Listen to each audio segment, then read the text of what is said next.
watchers. Hi, Vod watchers. How you doing? Hope you're doing well. Hope you're actively taking good care of yourselves.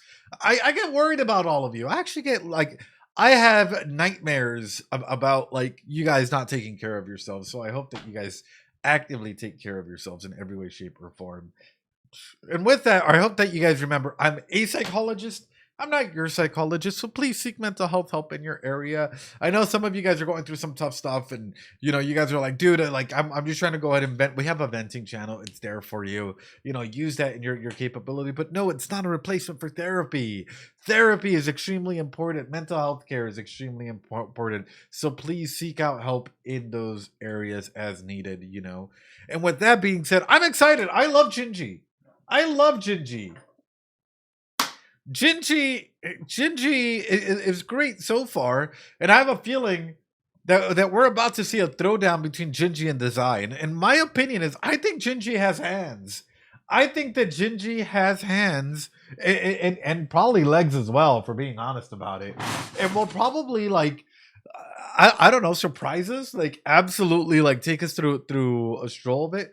But it's making me wonder a lot about Design. Because clearly Desire is there for a reason. And I want y'all just to be here for a moment, right? Hold on. I want you all just to hold on. Some of you guys might have bingo. Never mind. I'm not putting this on. I want you all just to come with me on this journey, on this magical little journey for a second here.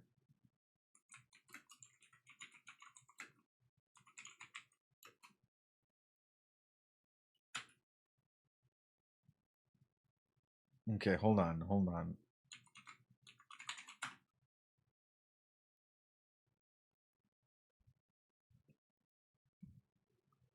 So, what I want you guys what do you mean?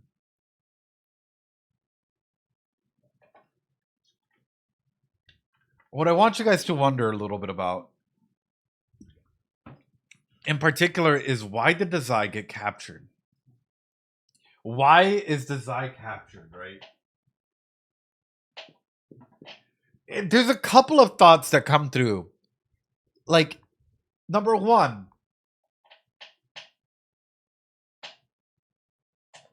is it purposeful? Like, Dazai, I feel, is the type of individual that wouldn't necessarily get captured without a plan, right? Without having something else in mind. And came in the main aspects of everything, right? Like the first one being, was Dazai doing this for Atsushi? Was Dazai doing this, i.e., getting captured or whatnot, in a way, shape, or form to try and prevent something or anything happening to Atsushi? That was the first thing that came through. And then came in the second aspect, right? Which I thought even further. Does Dazai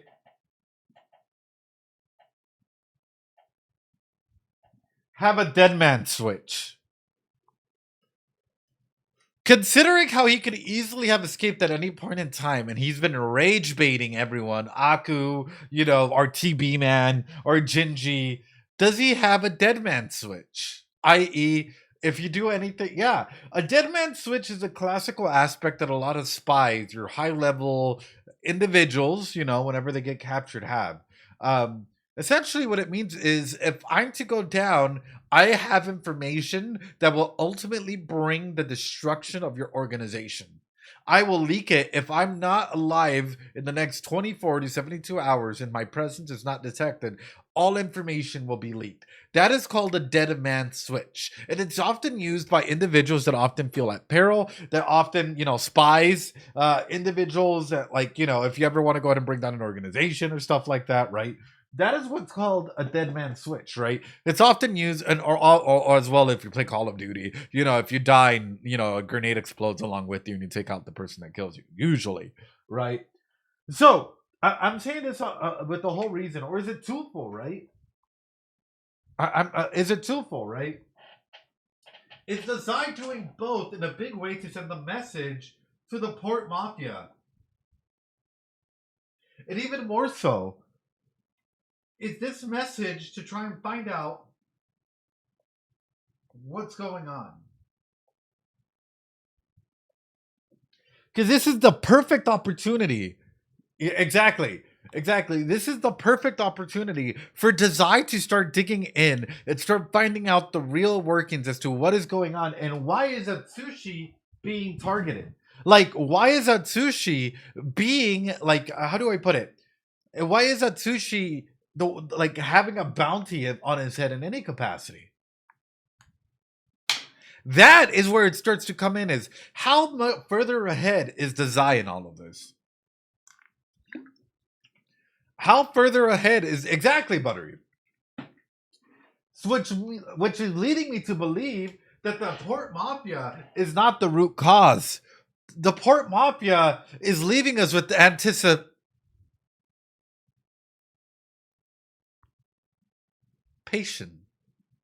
and they're just a symptom of the real issue. The real issue is probably the real issue is probably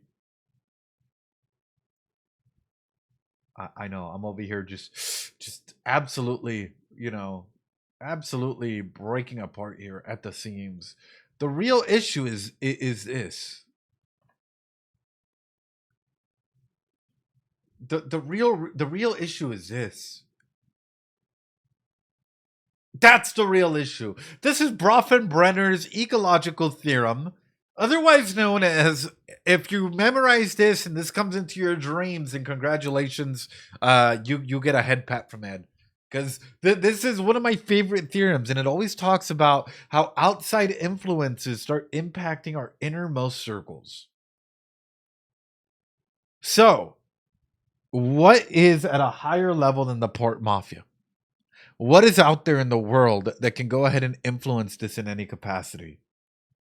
Yeah, from the very start, Dazai seemed totally unconcerned about being stuck in the basement. And we need him to come out of the basement. We need Dazai to come out of this closet and be comfortable in laying out why he's there. This is, yeah. So whenever you look at this, you always have to understand that there are systems at play that impact you and that you impact others as well. Yes, right? Does that make sense? Yeah, without thinking ahead, obviously. So then comes in the real question is, who has such a yeah, who has such an impact on Dazai, on the Port Mafia, on everyone in general, that they're sort of the shadow organization that maybe we don't know of just yet. I don't know. I don't know. Wait, what are you guys talking about? The closet? I don't know. Anyway,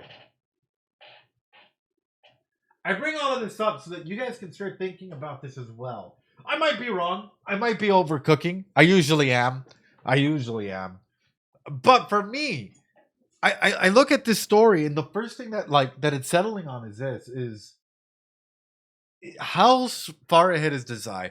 Does he have a dead man switch? Is he doing this for Atsushi in the hopes that maybe by him giving himself up in this manner, they would stop? And maybe using this as an opportunity to gain further information, seeing how smart he actually is as to what is actually happening, in that regard.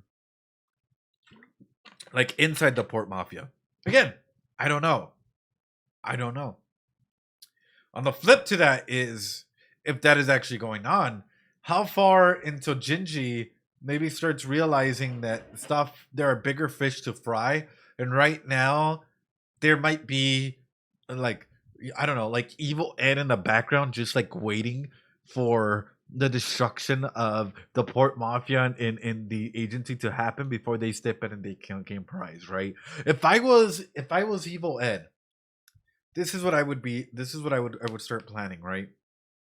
Say that I have all of you guys as a part of my, I don't know, the Ed Guild, we'll call it, right? The evil Ed, or what, like, don't self-care guild, or whatever we'll call it, right?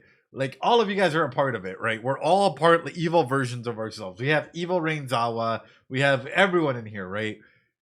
what would I want to go ahead and do? Well, first and foremost is let these two organizations fight and try and destroy each other as much as possible before we're able to go in there. You know, before we're able to actually go in and lay waste, right?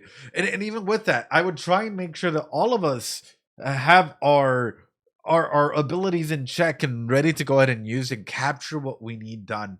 And even from that comes in the main aspect is like, okay, now that we have that, let's take control of the orphanages. Let's take control of wherever everything is happening, that we're able to gain further control over our environment in this anime, right? So it can be easier, yes, or weaken themselves in any capacity. That's what we need to do. Sorry, guys. There seems to be a lot of like wind today, and a lot of dust is up in the air. My body's not liking it. Anyway, so that's the main regard, right? Is like we're the Dorito Banditos, you know, because we're gonna be evil. We do self care and we do evil stuff. Yeah, letting them think they have an upper hand is what you're saying, but then we come through and we destroy them. What would be your guys' abilities? What would be your power? That's the question there. Yeah, don't take care. Evil banditos there, yeah, Dorito banditos there, right? I don't know what mine would be. I've already given some of you guys powers based on some of the crazy dreams that I've had. You know, I haven't thought about that. You haven't thought about that? Mm, mm. I don't know. I don't know. You can't. Okay. Yeah, yeah. You had multiple, like hypnosis powers, visions. You know, you've thought about it. You still can't find an answer. See, I don't know. You could possess people. I feel like for me, well, there's a number of things out there, you know, but it would just be interesting because I feel like the more that we go into this, the better it would be, right? The more we go into this, the more that we start understanding that Bungo Stray Dogs is not just Yokohama. Bungo Stray Dogs is not just this. Now we're heading into international waters. I'm not sure if metaphorically and literally, because ultimately it's leading for more aspects to come into play, you know.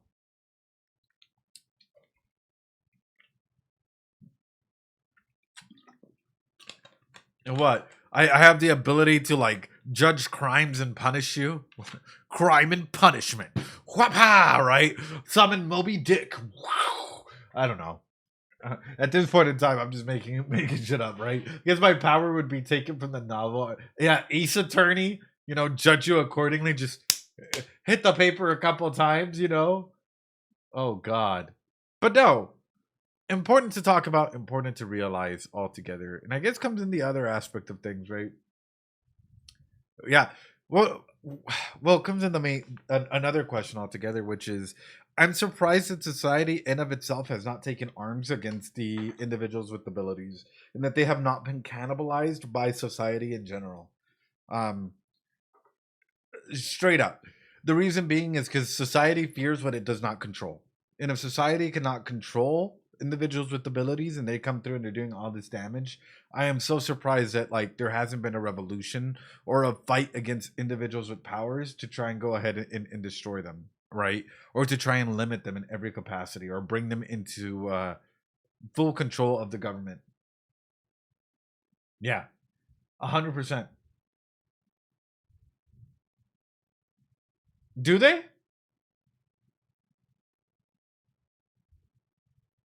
That's the question: is do they?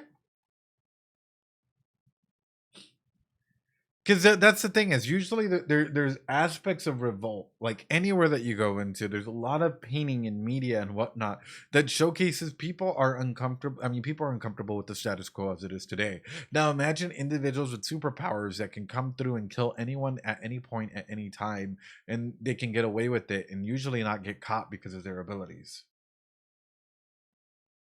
That would lead toward a lot of unhappiness, you know.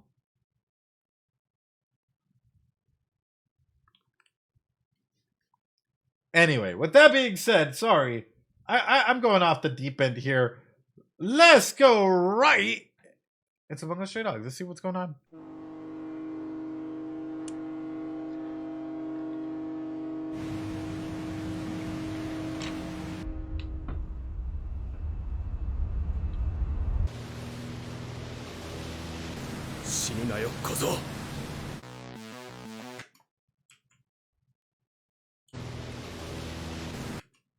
Why is it just Kunikita by himself? Why is it just Kunikita by himself? Why didn't they send others as well? Wait a minute. Wait a minute. Hold on. That's first off, we know that Atsushi is not bulletproof, nothing to lose. Fire away, fire away. No, he's on parent duty. He's the only one that actually cares. The other ones don't have such beautiful hair. He needs some milk. Well, the reason why I highlight this is because for me, it feels as though this is a much bigger problem. You're dealing with the port mafia, so you already know that you're going to deal with some individuals that are not going to be easy to deal with. You know, they've already talked about how you should never go one-on-one with TB Man because his XP bar is low.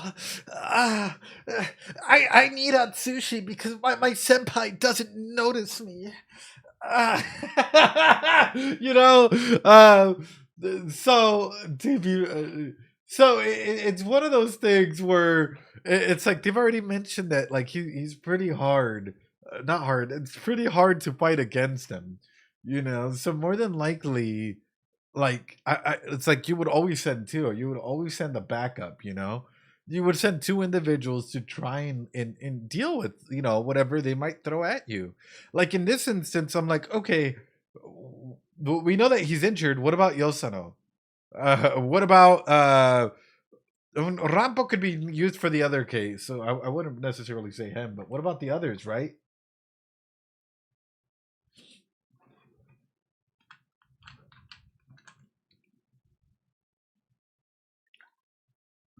Can he heal himself still? Yeah, good question. All right, chat, let's go. Dino dances.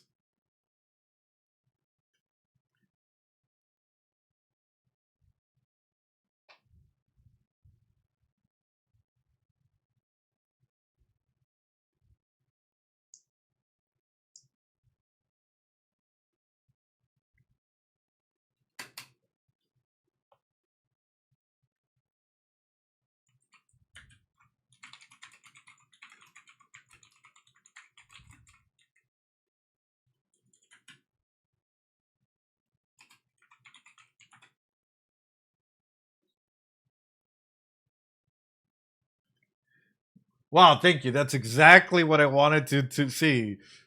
10 out of 10. Google 10 out of 10. Oh, okay, that's much better. Well, let's go through it. What's that feeling that pulls your sluggish feet and knees onward? Go ahead and ask the question. Wait, what? Is this it? Eh? It is. Okay, good. Plus, we have the full actual video here, right? The impulse born within you is a treasure, no matter if it's real or it's fake. Interesting, right? So it's like, what makes a hero, right? What makes you actually take action? And is that good enough, right? Because there's a huge aspect of worth that comes through. And by the way, you have to remember, these lyrics and this song was chosen. Every OP and every ending is chosen to be represent the anime in some capacity. So I guess comes in a big question of worth, right? Is, you know, how often are you questioning your own worth, chat? Like for yourself, right? How often do you question whether you're good or bad, or whether you're struggling, or you know, whether you're valuable, you're worthy? Like how often do you guys question if you're smart enough, if you're good enough, if whatnot, right? Too often. And where does that come from? Like for example, I was awake early in the morning and then I took a nap and I missed stream and I was like, you guys are gonna be mad. I was already starting to start the cognitive distortions were already starting to eat at me, and I'm like, wait a minute, no, right? I had to get myself out of that, you know. But where does that come from for you guys? And how do you guys think that this question applies to the characters at hand?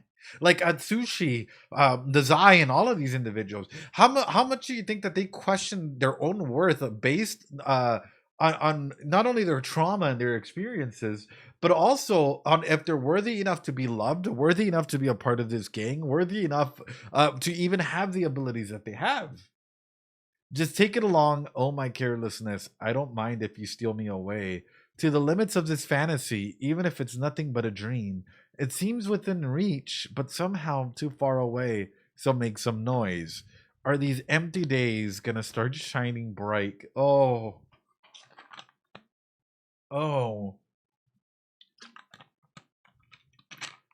So just go with it, you know. Oh my carelessness, I don't mind if you steal me away. This sounds a lot like someone that's just going with the flow, like able to go ahead and derealize, depersonalize, right? To the limits of a fantasy, even if it's nothing but a dream. They're okay with the derealization, depersonalization, you know. It seems within reach, but somehow too far off, so make some noise. Are these empty days gonna start shining bright? That sounds like someone that's dealing with a lot of depression, right? Who even though they're floating by on a daily with a lot of like, it's starting to sound a lot like someone that we know, a character that we know, right? Even though they're going on a daily aspect of like just going day by day, and you know they might be going up and down. Their fantasy as to what their end goal might be is completely out of reach, right? And they're not seeing the light at the end of the tunnel. Oof, oof. If we push on through like we're about to hurl, I'm sure our future will start to pick up speed.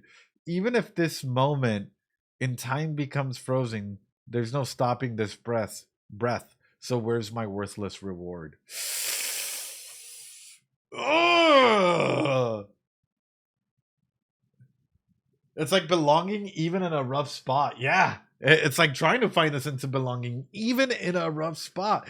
If we keep on going through, right? Even if we're about to throw up, I'm sure that we'll make our future come through.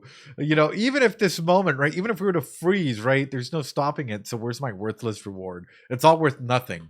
You know, at the end of the day, even if you keep pushing yourself like that. Ah. Ah. God damn, dude. This is one of my favorite lyrics. Yeah, yeah. And I guess I'll ask this of you guys as well, right? How many of you guys are like this? And I genuinely mean this, right? Because I feel like this connects with a lot of people, which is a lot of people are like stuck in an endless job, endless solution, endlessly going through school or classes, not really being alive in them, just having to go through it, you know, being frozen in those moments, right? And not really having a life. I hate to throw it that way, not necessarily in a negative tone, but having an aspect that they feel they own, a space that they own themselves, something that they feel valuable as though they're living, even at times where individuals feel as though what they would give to escape from where they're currently at to finally start feeling alive, and they go to a different city, different state, different country, and guess what, they're stuck in the same routine, and they're stuck in that same routine where they still feel frozen. They just wanted to feel alive for a little bit, not fully knowing that at times depression, a lot of times the darkness that we're battling doesn't come from exterior, but from our own traumas that at times we're running away from because it's harder for us to conceptualize what worth is and what finding that worth kind of is. And so sometimes we escape. Our only escapisms is into our own mind and into the media that we can find that resonates with us. This is fucking deep, bro. Holy shit. Ah. Hi, welcome on to the New High Show. Welcome to the family. Bam. Yeah. That's a big one. It's like, how often are you guys escaping into your own headspace, into your own minds, into trying to find a community, trying to find yourselves, you know? That's huge. All right, it continues. The satisfaction we receive putting a lid on my real self. Before we know it, we're asking for it for free. Feeling fulfilled, that's true satisfaction. I want to make a drastic change. It's my then literally I didn't even get to read the next paragraph and it's already touching on that, chat. I didn't even have to read the next paragraph and it's already touching on that element, you know? Like ultimately, how many of you guys had to create a fake persona, put on mask, and maybe you've learned how to go ahead and feel like unmask yourself a little bit, but at times you'd rather not go ahead and stand up for yourself and be like, hey, that's not me, stop reading this way. Or you're afraid of putting up boundaries at times because ultimately, again, having other people's worth at times, or having other people like the mask that you've created, is better than people having hate the real you. Oh, for different people, yeah, you've learned how to go ahead and mask, because ultimately it's better at times. Feeling fulfilled. No, that's the true satisfaction. I want to make a drastic change. It's my life. If you guys are in your mid 20s and or in your early 20s as well, you guys, this might come true to some of you guys. And even 30s as well. I mean, I'm clearly, I'm clearly gone through this. Have you guys had your quarter life crisis yet? And again, quarter life crisis usually comes through with individuals wanting to do drastic changes in their life, because at times it's what makes me complete. It's what gives you individualism. It's what gives you the ability to go ahead and feel fulfilled, right? It could be cutting your hair off completely, making a drastic change, moving to a different country, moving to a different city, state, trying a whole new routine that isn't necessarily you, so on and so forth. Here's the thing about quarter life crisis. Usually they're a learning experience, usually. And if you haven't gone through it yet, you trust me, at some point in time, you will. Oh no, next. How's that, by the way? I hope your tongue is healed. So it keeps going. So just lead the way, O oblivion, smiling upon the void. I don't care if you break me, if that's what will satisfy you. Whew. The sleepy dream is a sleepless tiny pride. As these empty days become a utopia. Chat, if you feel the call of the void, if you feel like this, please go seek out help. Please go seek out a therapist in your area. I promise you, like they will be able to help. Like if you feel like every day is empty and you'd rather just go until you break, that is not okay. That is not okay, chat. Like, know that you are important. You are loved. You are so fucking valuable. Like, and I feel like a lot of these individuals, especially when we're looking at sushi and we're looking at a lot, like, the Zai, right? It's like, hey, can a depressed person smile? Yes. Can a depressed person have good days? Absolutely. Right? That doesn't stop depression from being depression. Feeling empty is one of the signs of depression. Let's talk about it. Let's bring out the good old DSM-5. Seriously, yeah, we have to talk about it because unfortunately, there's too many individuals that still think, oh, but you were happy, you were smiling the other day. That means that you weren't depressed, and it's like, that's not what it states at all. Actually, let's start a little bit with. How about we go with 343 in my book. Now read some symptomology and no, okay, let you guys decide if you guys think it follows on. Okay.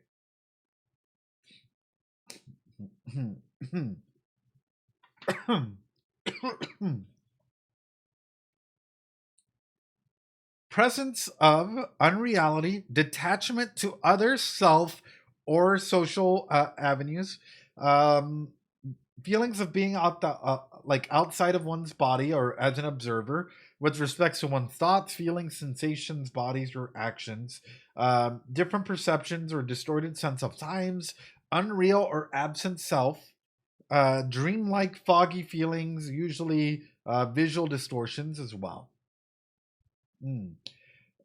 Reality testing remains intact. That's oftentimes where you're like, are we really here? Is this really happening? Usually impairments in social, occupational, or other areas. Disturbances not attributed to physiological effects, substances, in that area. Guess what? That's depersonalization slash derealization. And those are some of the criteria I use to go ahead and identify if someone's depersonalizing or derealizing. That means that trauma at some point in time has gotten severe enough, or maybe you've had a lot of trauma in your past in your life, where you're like, your brain, yourself started finding ways, shapes, or forms to try and go ahead and depersonalize, derealize from what's actually happening, because it's easier for you to like find that as a safe space than it is for you to deal with what's actually happening out front, right? And there's a lot of comorbidities. It's not just that, right? You can talk about how comorbidity is a very real thing, right? And how it might be associated with panic attacks, other dissociative disorders, major depression, psychotic disorders, substances, traumatic brain injuries, you name it, right? Which is very, very interesting. Exactly. That's why I keep saying, please seek out professional help. Anyway, that was one of them. Here's another one.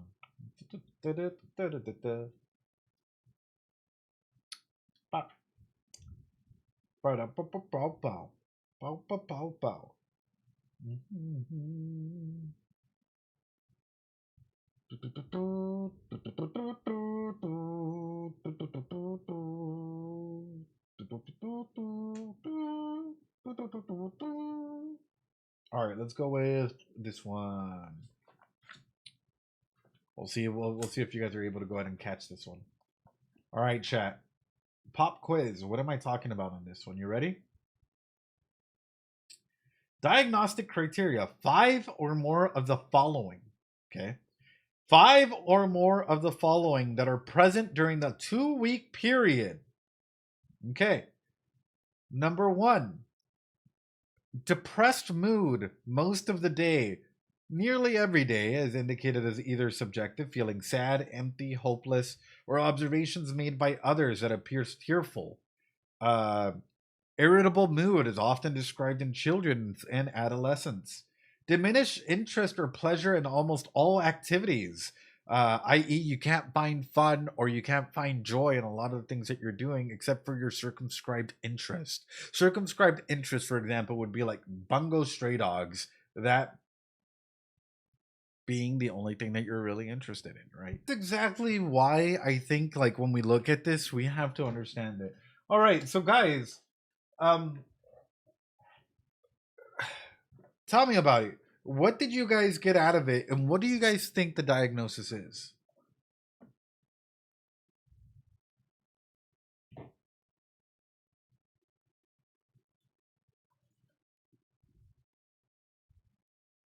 I'm fucking with y'all. I saw. All right, let's keep going, shall we? Number 2. Uh, Hold on. Number 2. We're through it. You guys heard the first one, right? All right, you guys heard the first one, right? Depressed mood most of the day, nearly, the keyword there is nearly, every day is indicated by subjective reports, right? Feeling sad, empty, hopeless, or observations made by others. In children and adolescents, it can be an irritable mood, right? Number 2, marked diminished interest or pleasure in all or almost all activities, actively most of the day, nearly every day. Now, one of the key differences in this is circumscribed interest, i.e., let's say Bungo Stray Dogs is your escape, and that's the only thing that brings you joy, but everything else like does not. Then that's like a ping to keep in mind, right? Significant weight loss or weight gain when not dieting, right? A change of more than 5% of body weight within a month, or decrease or of appetite nearly every day. In children, considered failure to make expected weight gain. Insomnia or hypersomnia nearly every day. Not sleeping. Chat. Not sleeping is a big one, you know? Psychomotor agitation or retardation nearly every day, observable by others. By the way, that's in here. That's not me saying it. But in case y'all are wondering, the R word in of itself in psychology means slowing down, psychologically speaking, not with the full term of using it for slur or whatever that may be. So Observable by others. So it means that you're slowing down. Your cognitive functions are slowing down to a point where it's noticeable to others. You might be groggy. It might take you a little bit longer to go ahead and go through with it. Fatigue or loss of energy. One small action takes a lot out of you nowadays. You struggle. Uh, Feelings of worthlessness or excessive inappropriate guilt, which may lead to nearly everyday aspects, right? This can manifest itself physically, where like you say that you got to go to work, but you start feeling sick before you even go to work. And that could be an aspect of anxiety as well, you know? Diminished ability to think or concentrate, uh, indecisiveness nearly every day, recurring thoughts of death, not just fear of dying, recurrent suicidal ideations or suicidal attempts.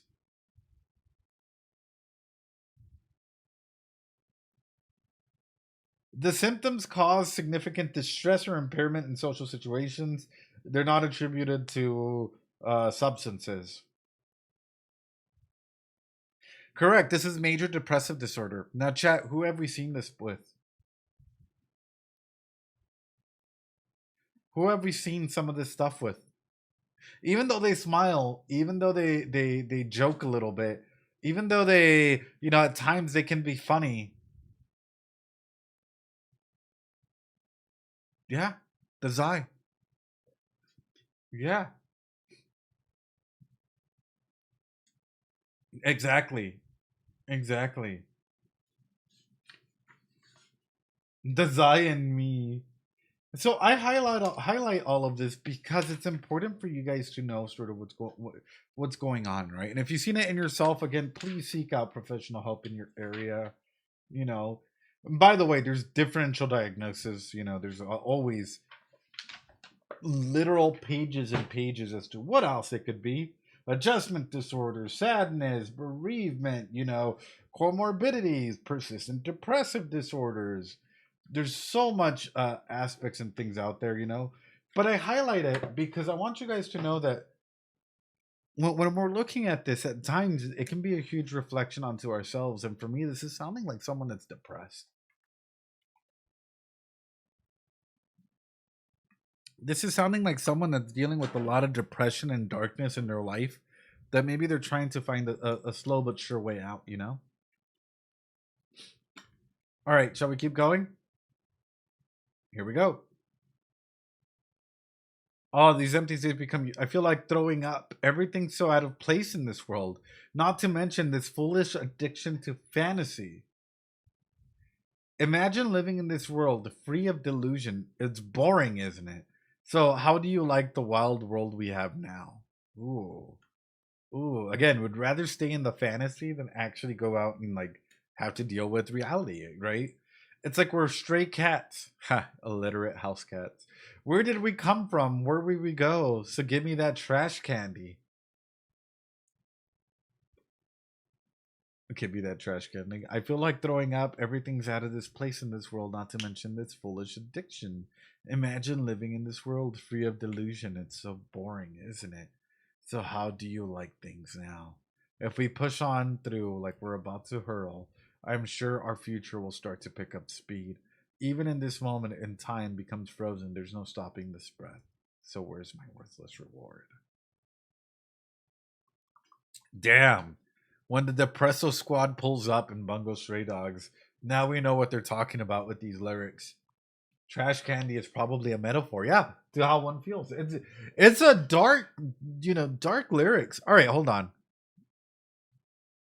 All right, chat, you ready? Here we go. We gotta understand.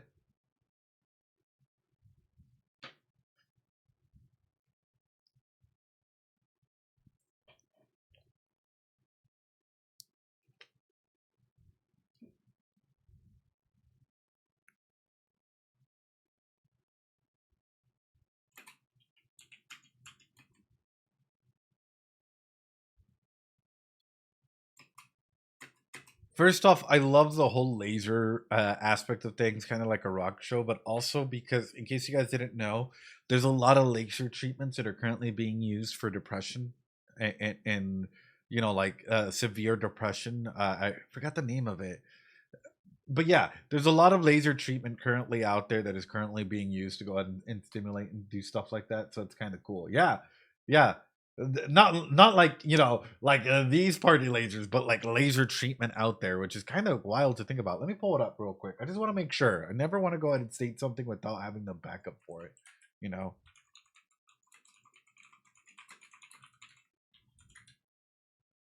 Yeah, laser therapy. Low light therapy and depression. Here you guys go from the National Library of Medicine. A brief review of low level light therapy and depressive disorders. So there you guys go. I told you. I I had read it somewhere, and I was like, yeah, I know I had read it. I know it was in my readings the past month. Anyway, we keep going. Oh, ads start soon. All right, everyone. Ads are about to start.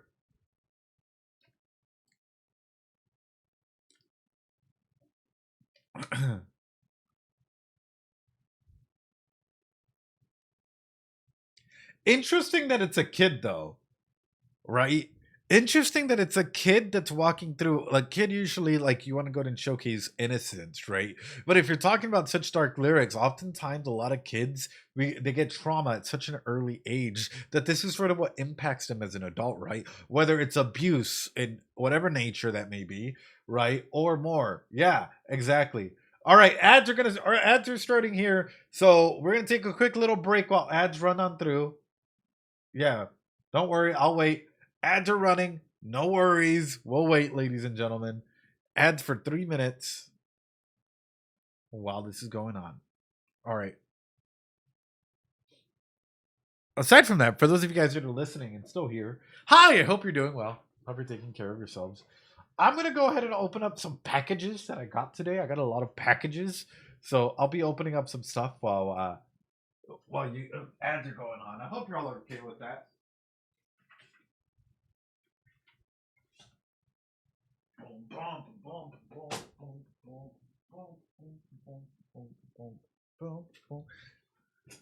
Yay! Oh, goodies. Yes, goodies. Ah, thank you. Arigato. Thank you so much. Appreciate it. Hold on, let's see what we get today.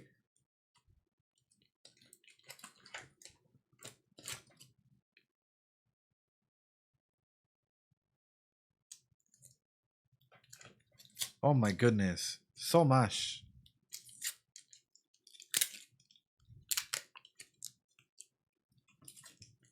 So much stuff. So much stuff out here. Chat. We got some. I know. I'm waiting for all of you guys to come through. We got some Riftbound. Someone sent Riftbound. Thank you. Arigato. Ah, I love it. Thank you. Thank you for the Riftbound. Appreciate it. I know. Oh my god, nice. Hell yeah. There's still a minute left. I'm gonna open up one more package here. One more package. Such shinies. I know.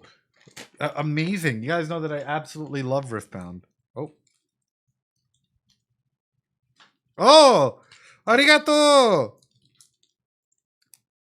One Piece. Thank you. That one was a weird one, but okay, thank you. Appreciate it. So nice. I know. Alright. Hold on. Now I gotta take a little break here because my dogs are going crazy. So, un segundo, por favor. And we're back. All right. This is very interesting, though. I like, I don't know how else to put it. I like when lyrics are like this, but it's making me wonder, like, is Bungo Stray Dogs a huge mirror for some of y'all?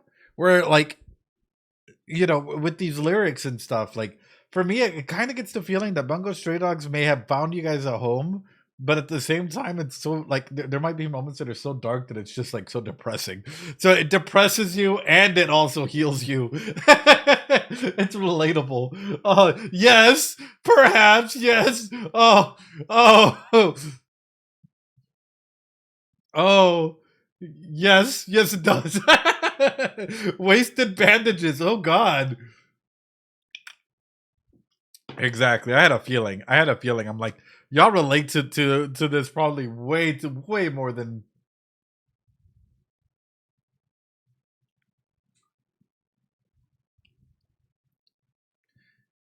By the way, are you guys okay with me doing this? Like actually doing the lyric analysis and looking at the video, like the actual OP video from it?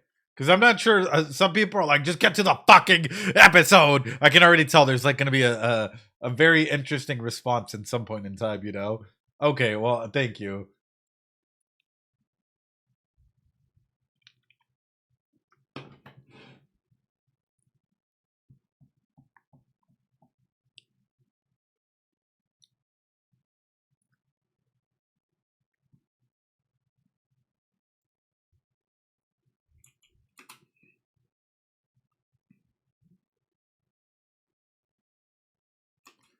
Interesting.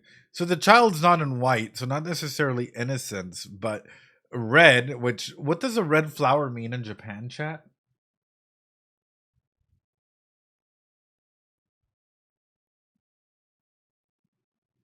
In a whole gray area that you have the red coming through.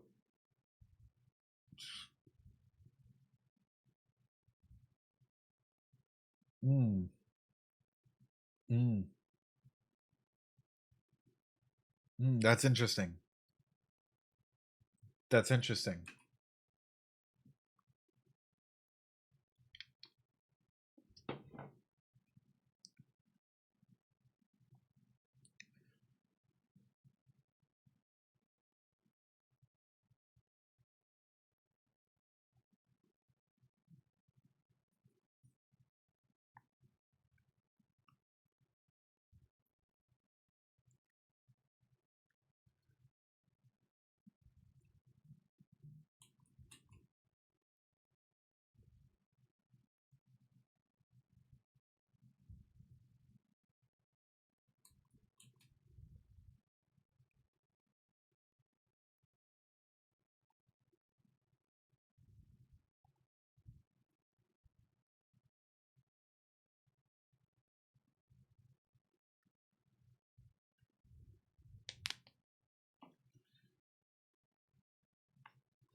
Hold on. I just want to confirm it.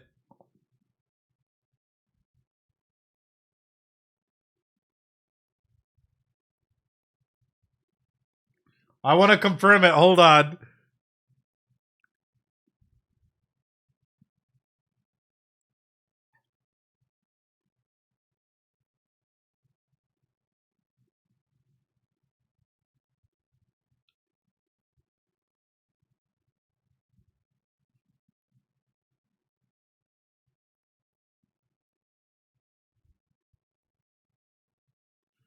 We'll let it play out. We'll let it play out.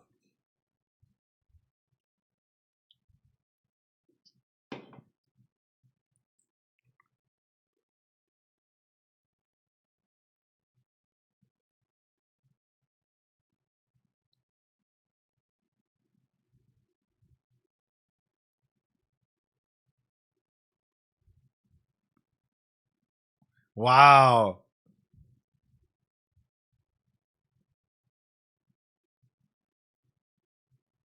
Wow.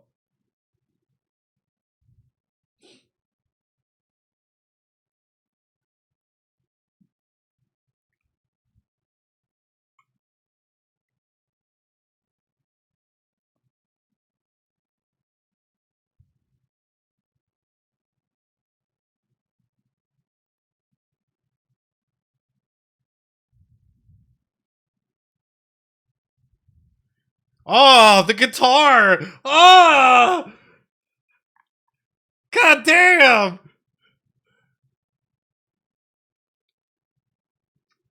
Ah.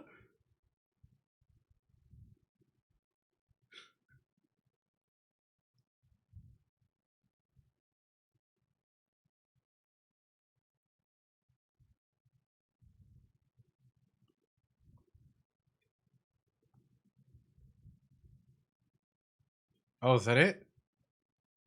Is that all you're gonna give me? Okay, good. There's more. Exactly what I thought. Look at the exactly what I thought.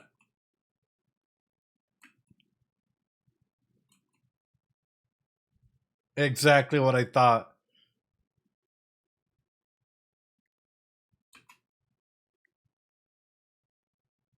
Exactly what I had thought.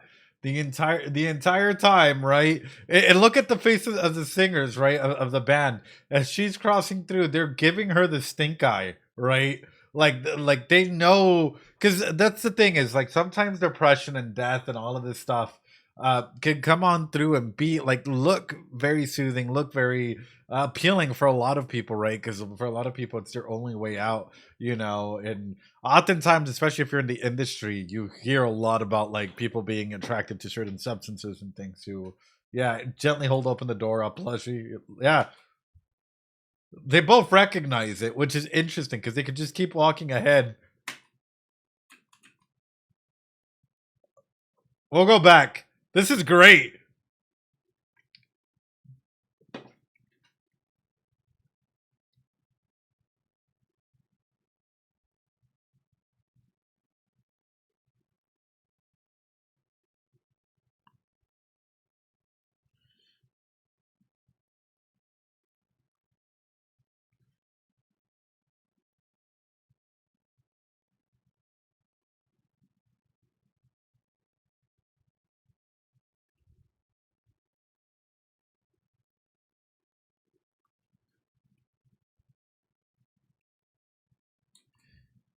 And it can symbolize fate at the same time, right? Where they took out the lollipops out of their own jackets to give themselves,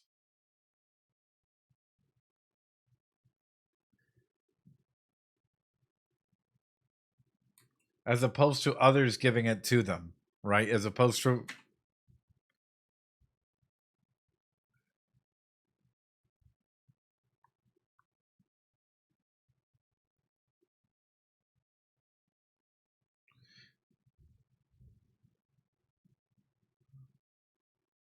we'll let it play out. This is sick, dude.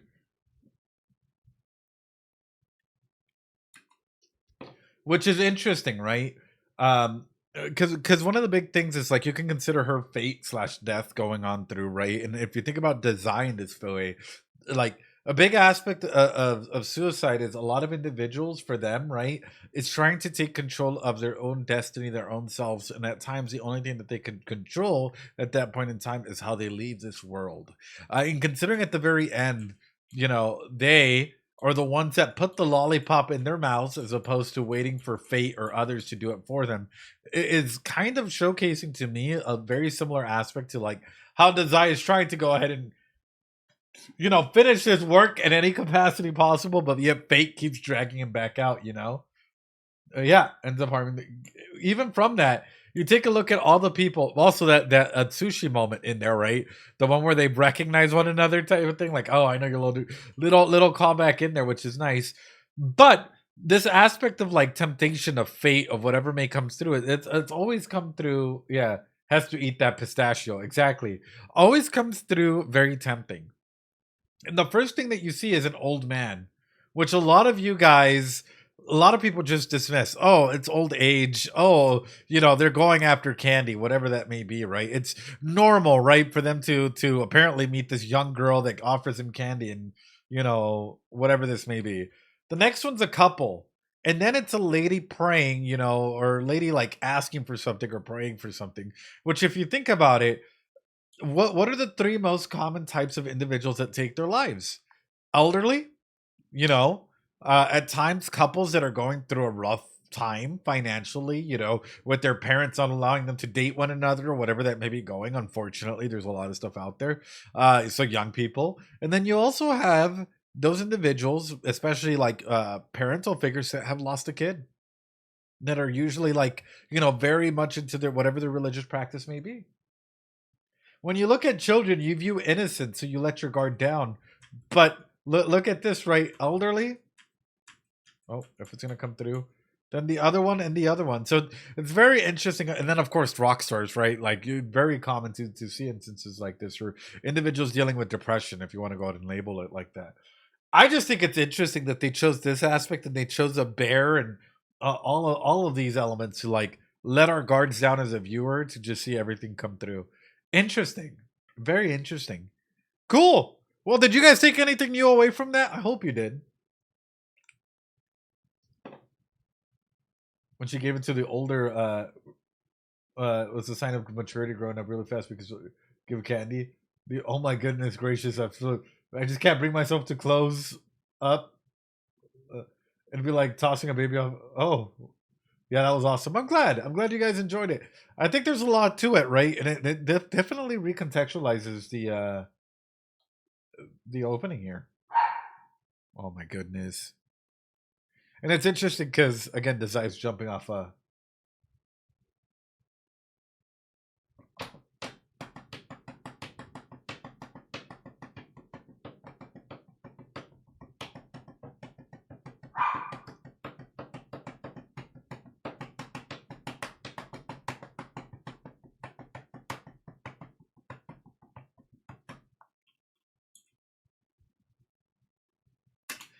whether it's real or fake, and you have a Rampo walking in line.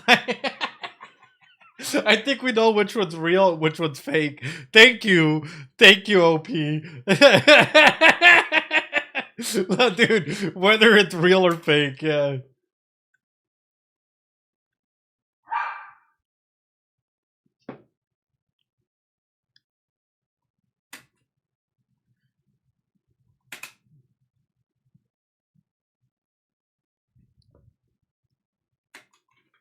This girl's got to be fake, 100%. This girl, she seems way more animated than the other characters that we've seen. She's got to be some type of ability stand or something, right? Not the song calling him out, right?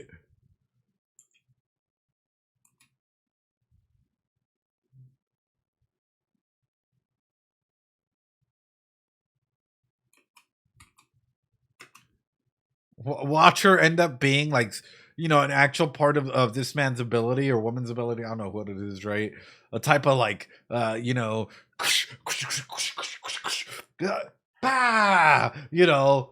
special existence. I'm gonna summon the great Toad Sage. Just a puppet or something. I don't know. I'm over here just shooting at it just because she reminds me of Bayako from ReZero.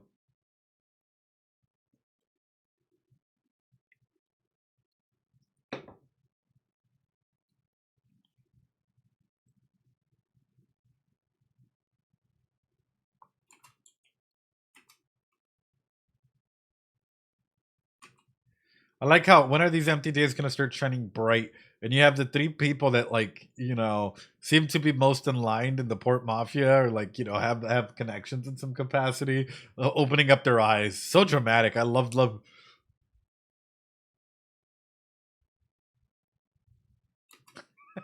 Oh, and the sushi. All four of them just like coming in line with like, here's the light.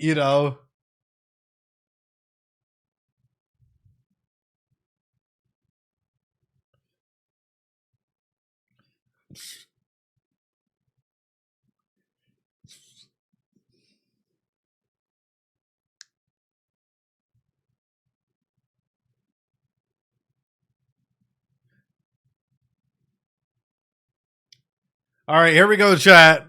Actual episode time.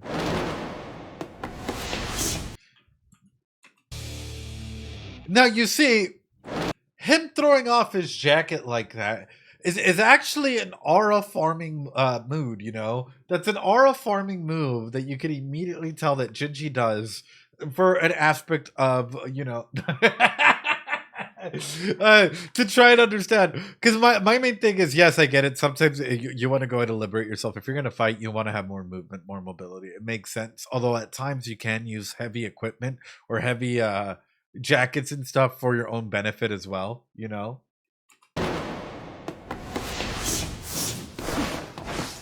Ooh, hold on.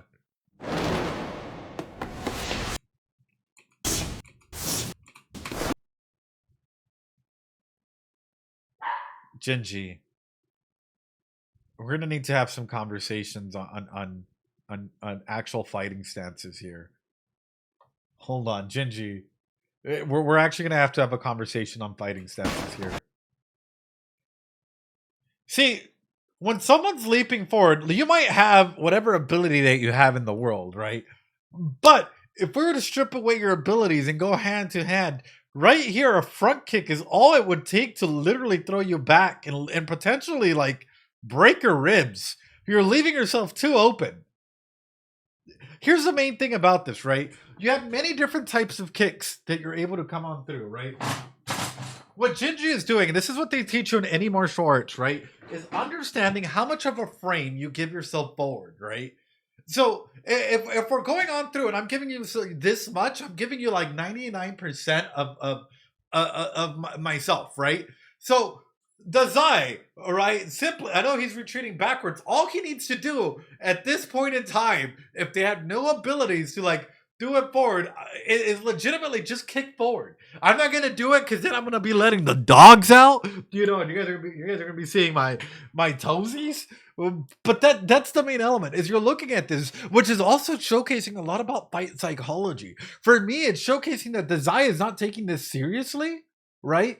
Like it's not necessarily a serious manner at this point in time, just based out of the way that this is fighting. While at the same time, you're looking at the way that Jinji is rushing in, and Jinji is rushing in because there's actually feeling involved in this. They're like. This is what I love about fight psychology is you're able to go in and understand what it means to a person and how much effort they're putting into this element, right? Got to take the abilities in count. Sometimes ability you can, but we got to talk about just in general common sense, right?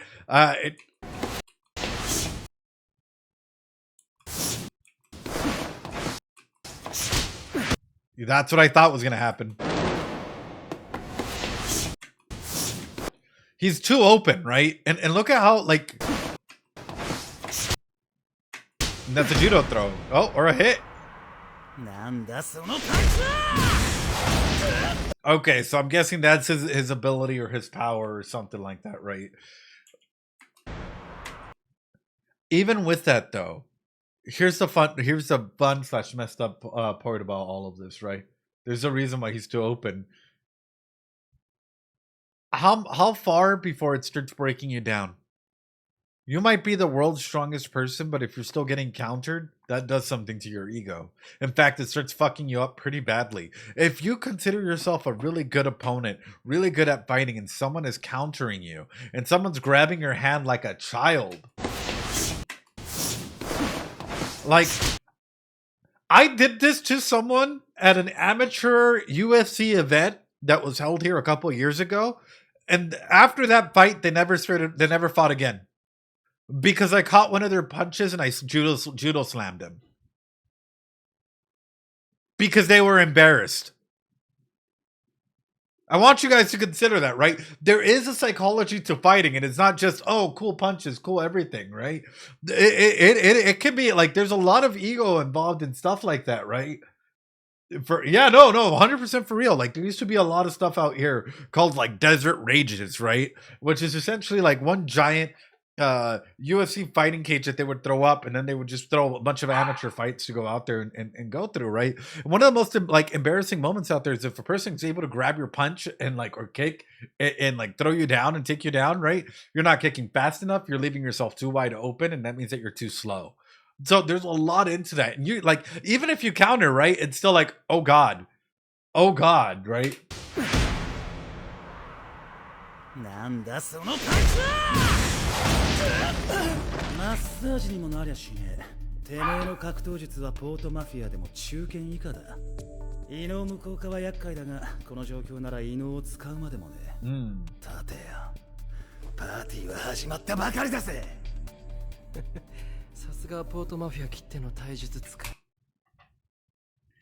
Dazai, tap me in. Fucking tag team, tap me in. I got him. If he can't use his abilities, tap me the fuck in. Tag in. I got him. Just Tag me the fuck in. I got him. I'll take care of him. I don't give a shit, dude. I train UFC fighters for a reason. Tap me in, Desai. Tap me in.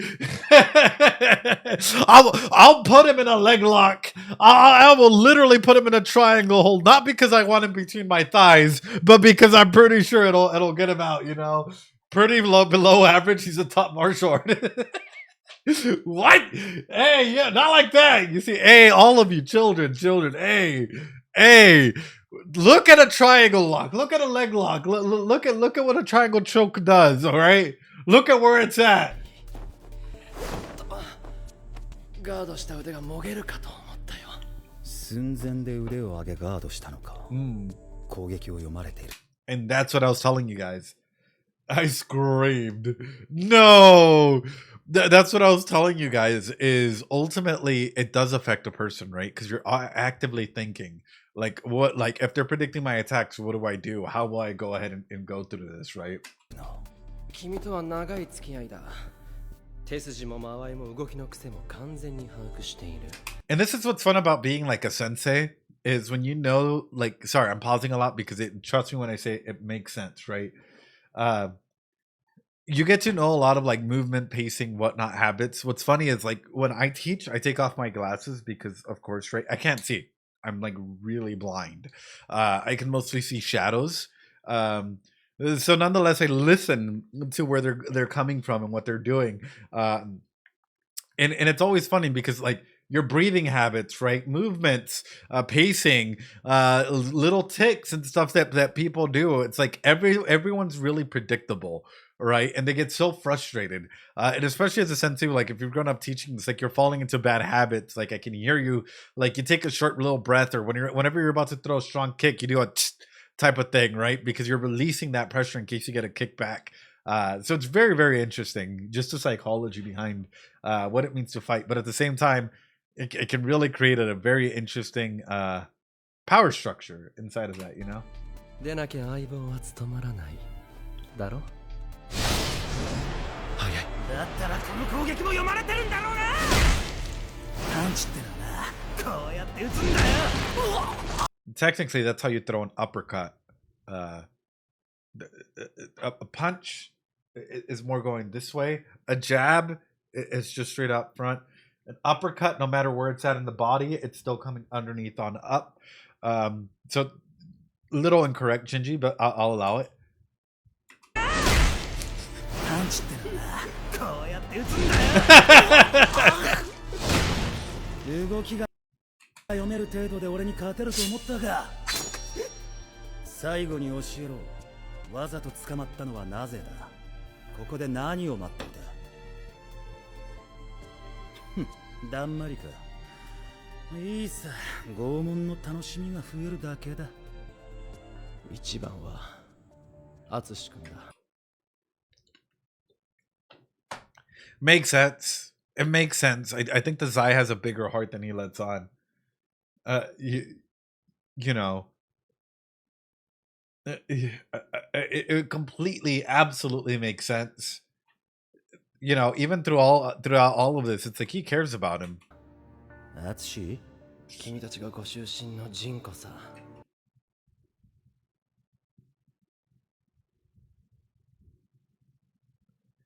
If you're ever gonna question someone, right? Number one, if you're gonna be choking them, don't put your leg in between their legs, because that leaves you vulnerable to him pinning you down and mounting you. Like at this point in time, like, you know, trust me when I say the Zai can get the upper hand here, and like throw him down and mount him. No, not in a dirty way, right? But legitimately, like, you know, either get in a half mount or in a full mount, and disarm him. This scene, I don't know. Bro! Dude! Guys! I'm not farming anything! It's... Jesus Christ. Here, you know what? I feel like I'm talking straight up martial arts stuff, right?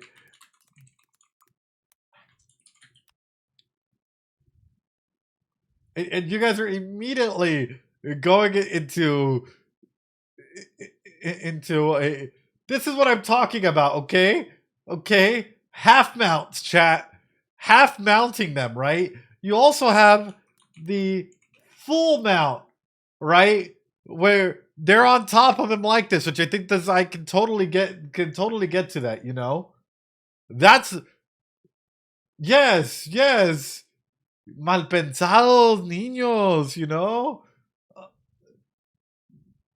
I mean, can he get into a reverse mount? Maybe. I think if he throws him down just right, he might be able to get into a reverse mount. Get some back control, you know? Like this. Like, you know, he might be able to do that if he gets enough control there. Anyway.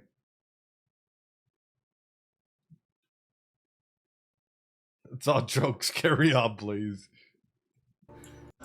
増えるだけだ。一番は淳君だ。淳？君一番は。Even if you have a knife to your throat, here's the fucked up thing about our bodies, right? Is they betray us. Our minds and stuff betray us. Like, if you've ever been in a fight or been thinking about like saying something like really passionately and someone steps on your foot, what do you think your mind goes into? Your mind immediately tries to check your foot. Yeah. You look down. It's a dirty fighting technique, right? And when you're fighting someone and they literally stomp on your foot and they hold on, like you instinctively like try and get out of it, right? And like even if you have control and whatnot, your body instinctively tries to get that foot off of you. It's a very like you have to train that instinct out of you, which is like, you know, stuff like this is gonna happen when you're fighting. 淳君だ。淳？君たちがご出身のジコさ。彼のために70億の賞金をかけたお大臣が誰か知りたくてね。Yeah, makes sense. 身を危険にさらしてまで泣かせる話じゃないか。と言いたいところだが、結果がこのざまじゃな。キリンも追いぬればドバに劣るってか。歴代最年少幹部さんよ。ま、運にも見放されたってわけだ。なんせ俺が西方の小競り合いを鎮圧して半年ぶりに帰ったその日に捕獲されんだ。 Uprisings in the West. Damn. 何がおかしい？いいことを教えよう。明日五大幹部会がある。バカな。あれは数年に一度組織の趨勢を決定する時だけ開かれる極めて強制力の強い意思決定会議だ。あるならどこに連絡が。理由は私が先日組織上層部にある手紙を送ったからだ。で、予告するんだけど、君は私を殺さない。それどころか、懸賞金の払い主に関する情報。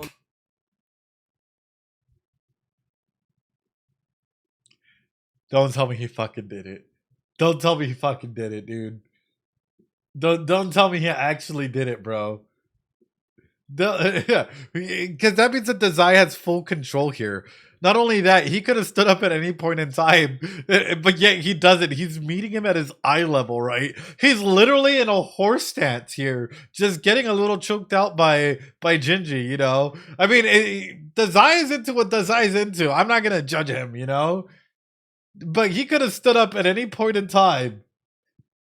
Yeah, nice wall sit, yeah. 私に教えた上でこの部屋を出ていく。それも内股歩きのお嬢様区長でね。私の予言は必ず当たる。知ってると思うけど。この人で何が手紙だと。手紙の内容はこうだ。太宰死没せしむるとき、汝らのあらゆる秘匿公にならん。Well, thank you for coming to today's stream. I really appreciate each and every single one of y'all. Y'all are amazing. Please remember to take care of yourself. Practice that self-care. And I'll see you guys later. Bye.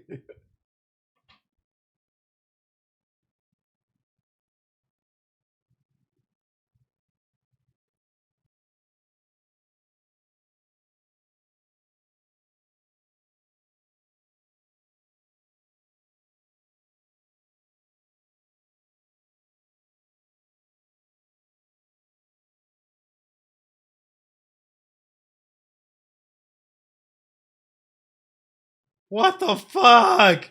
What the fuck, dude? No! What the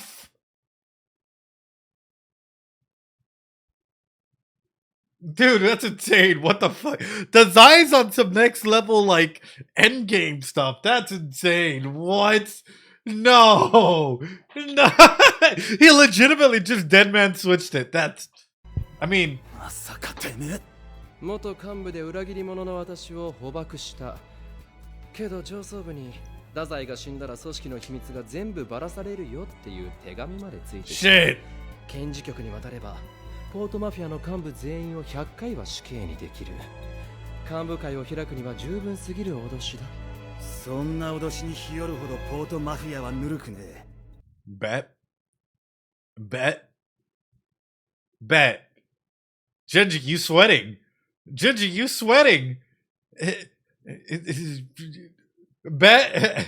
てめえは死ぬ死刑だだろうねけどそれは幹部会の決定事項だ決定前に私を勝手に死刑にかけたら独断行動で配信問題になる罷免か最悪処刑だそして俺がもろもろのしがらみを振り切っててめえを殺したとしてもてめえは死ねて喜ぶってことでやりたきゃどうぞほら早くまだかな Nah, he missed on purpose.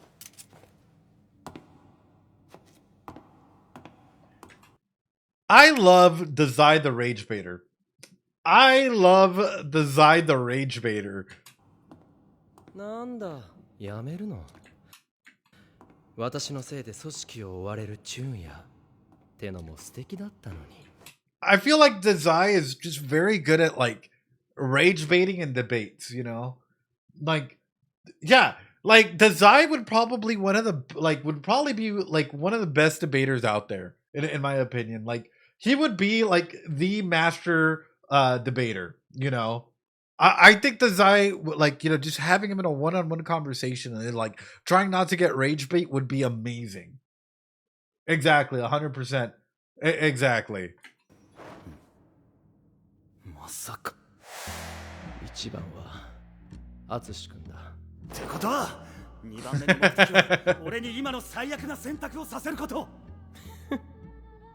そもそも君何しに来たの嫌がらせだよむしろてめえが俺に嫌がらせをするために待ってたってことか Yep. 久しぶりの再会なんだこのくらいのサプライズは当然だよ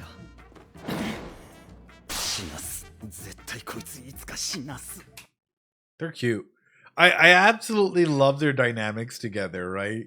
Because it's like the entire time they could have been flipped at any point in time, but the fact that they don't, it's like, hey, you know what? Like, ところで鎖を壊して私を解放したのは君だよね私がこのまま逃げたら君が逃亡幇助の疑いをかけられるよ君が言うことを聞くなら探偵社の誰かが助けに来た風にそれを信じろってのか私はこういう取引で嘘はつかない知ってると思うけどてめえ望みはなんだよさっき言ったよジンコがどうとかの話なら芥川が仕切ってた奴は2階の通信保管所に記録を残してるはずだあっそまあ予想はついてたけどねああ用を済ませてさっさと消えろタコ legitimately can't even touch him.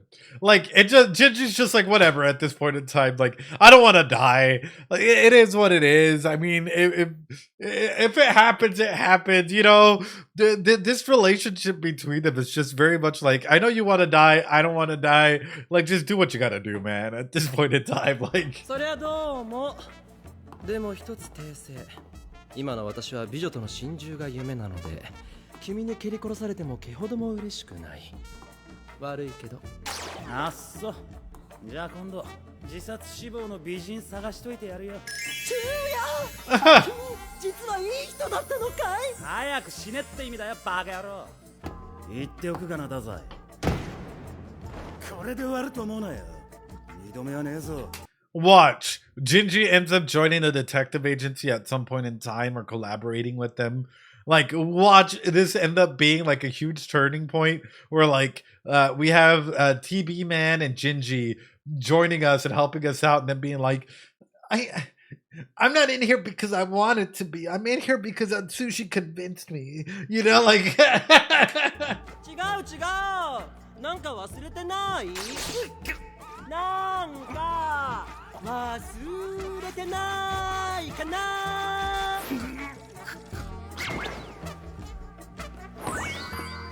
二度目はなくてよ。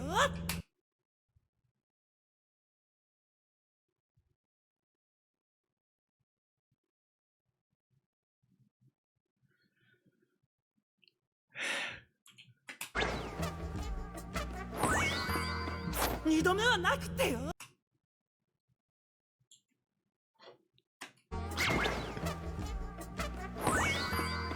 二度目はなくてよ。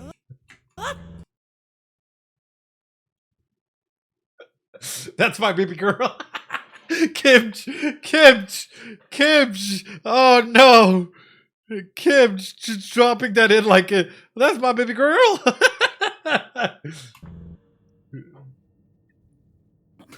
なくてよ。うわー、どこだろう。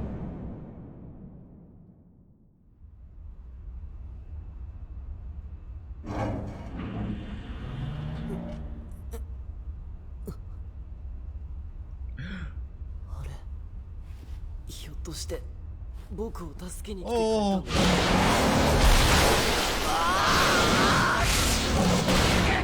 You could have at least said good morning before I get banged up. Like, my goodness, Aku. Damn, the Zai really fucked you up, huh? The Zai really just by saying Atsushi's a better, a better apprentice than you are, really like, damn. 殺すつもりで刺したが、不完全ながらも虎の注力が示されているか。ここは海。密輸船だ。武器弾薬を運ぶ。今日は貴様のために貸し切りだが、引き渡しまでの数刻、人生最後の船旅を楽しめ。Before we hand you over. こいつと戦っても勝てるわけない。隙を見つけて逃げないと。弱者は死ね。死んで他者に道を譲れ。なんだ、僕に対するこの激しい憎しみは。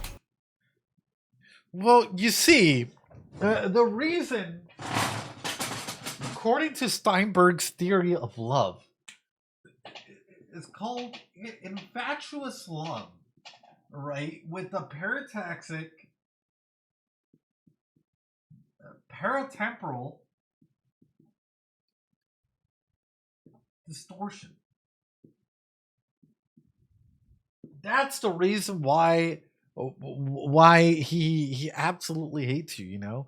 It's an infatuous type of love where he automatically has the Zai somewhere up in his subconscious, right, has created this weird situation or dynamic, really, if you think about it, right, where even though it might have only been for a set period of time that he was with the Zai, in his head those moments lasted longer in his heart, and no one else can come through, but Atsushi has come through, so it's been distorted, right?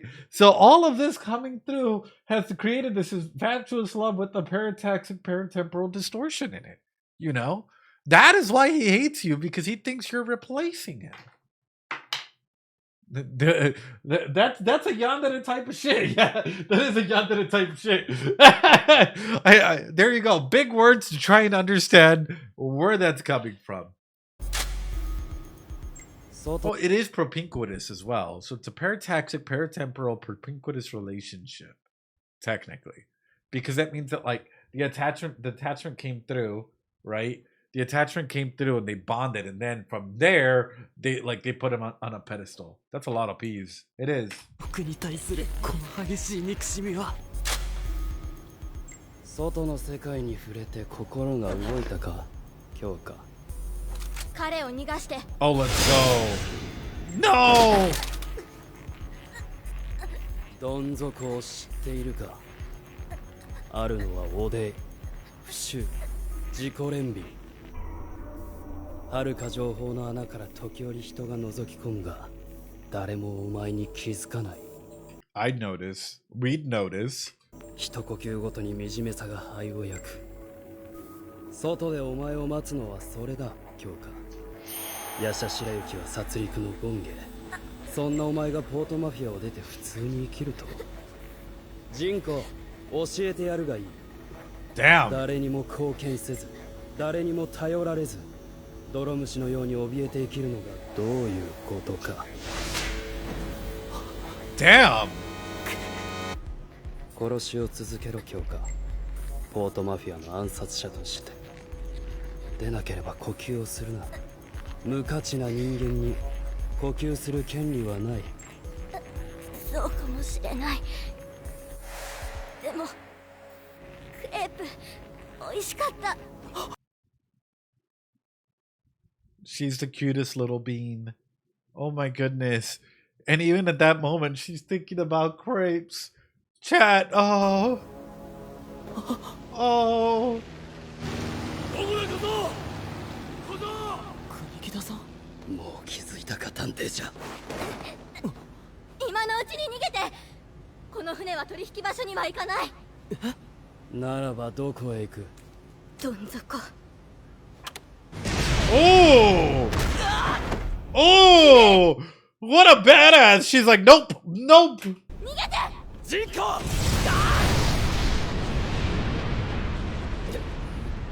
まさか武器庫に爆薬を。自決するつもりだな。己の命を懸けてまで救う価値のある男か。キャツは。小僧、ここだ小僧。爆発のせいでこれ以上近づけ。止め。助かる。これで僕は。何をしてる？早く No しろ。 way. He's gonna go get her. He's gonna go get her and like they're gonna make a happy little escape in some way, shape, or form. Ain't no 俺 way. は沈むぞ。このドアを。どれだけ社に迷惑をかける気だ。社員全員ただ働きだぞ。彼女は。あの娘は諦めろ。善良な者がいつでも助かるわけではない。俺も何度も失敗してきた。 Kunikita, you don't gotta project as well. Kunikita, you have to understand that people are different and sometimes people, every situation is different, every person is different, you know, and not everything's gonna go according to how it's gone in the past, Kunikita. Like, that's why, like, whenever you go to a therapist, even though we've heard like the same talk of anxiety or depression like 1,001 times, every situation is different, every story is different. Hence why we always listen intently, because your story is unique to you, you know, at the end of the day. Yeah, that's the thing. It's like there's a lot of projection going on as to what Atsushi like should do, but not what Atsushi wants to do, right? So it's like, what do you want to do, Atsushi? そういう町でそういう仕事だ。彼女は助からない。そうだ。俺たちはヒーローではない。そうならいいと何度思ったか知れん。だが違うんだ。小僧。彼女は僕と食べたクレープ美 Oh, 味しかったって。無価値な人間は呼吸する権利がないと言われて、そうかもしれないって。僕は違うと思う。だって太宰さんは、探偵社は僕を見捨てなかった。僕行ってきます。 oh,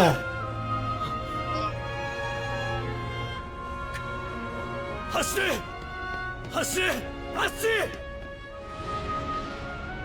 京香、これがお前の選んだ道か。これまでの労に報い楽にしてやろう。死ね。 that's what I thought. Ain't no way. Ain't no way. The sushi is here. 勝負だ、芥川。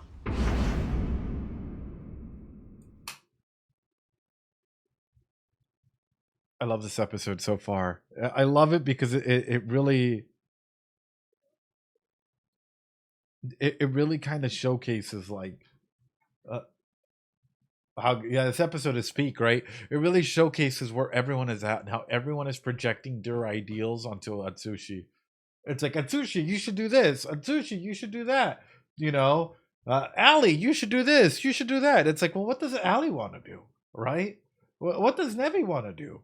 What do you all want to do as individuals? And why is everyone pushing their expectations and their belief as to what does Loki want to do? Because they see him back there happily smiling at me, right? I see everyone pushing their expectations onto you guys without like asking what your goals and aspirations are.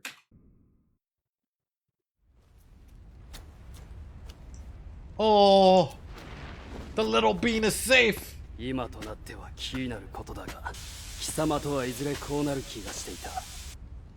懸賞金を取りっぱぐれるぞ。気にするな。もはや貴様を生かして渡す気などない。お前は許せない。奴がれとて同じこと。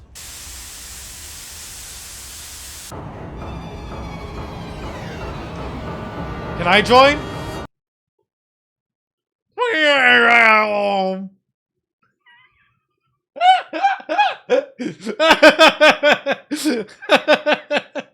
We're all joining in on it. Hold on. Hold on. I know that's some old school. Don't give me a stroke, dude. Holy crap. I love it.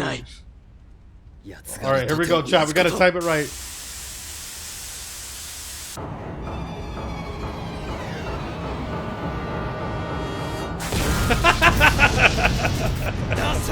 Oh, here we go. Oh.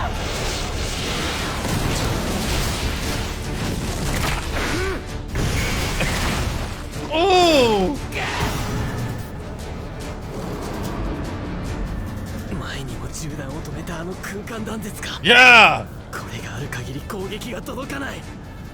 無機。その程度かジンコ。なぶる趣味はない。呪うなら己が打弱さを呪え。貴様は探偵者という武装。 Come on, little bean. We need you too. 自らも強いと錯覚しただけの弱者。その探偵者へも偶然と幸運で属しただけだ。今日は喋るな。無口だと申告した覚えはないが、お前の言う通りだ。僕は弱い。けど一つだけ長所がある。なんだ。お前を倒せる。トラカを解いて腕を。Oh, Atsushi, you're learning.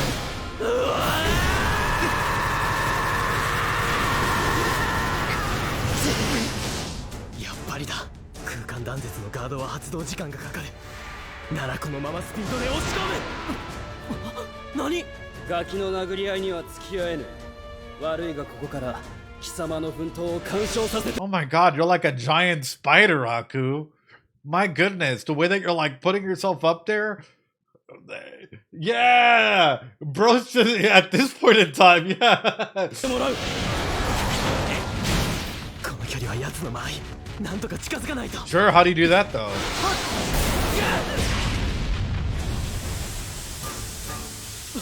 しまった。 Whew. 船が完全に没するまで5分も。 Oh! 数の破片に乗って跳躍を。 Oh! What a great attack there! 能力発動が遅い。敵は君が起きるのを待ったりしない。さあ立て。いい能力で反撃し。 He has a eye patch? Wait, what? I swear, I think I think I said it in an episode or something like that, like as a joke. Why does he have an eye patch? Hold on. Also with the drip here.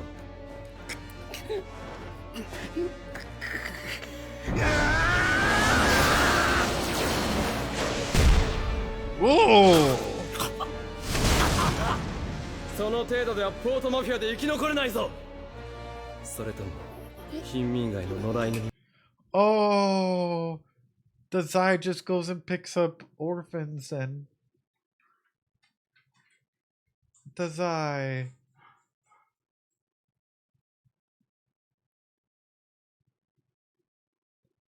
Dazai. Oh, he's so sweet and caring.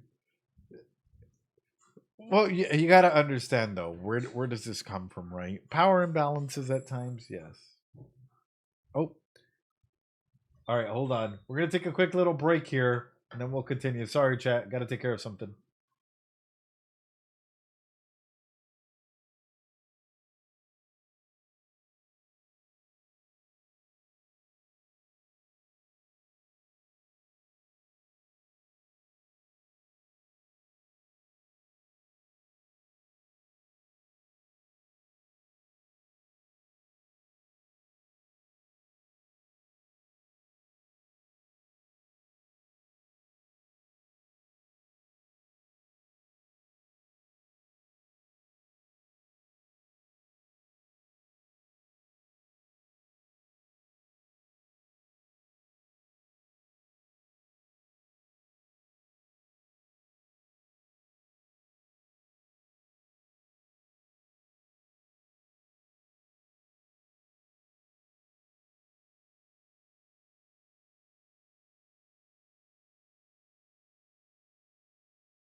Okay, I'm back. Sorry.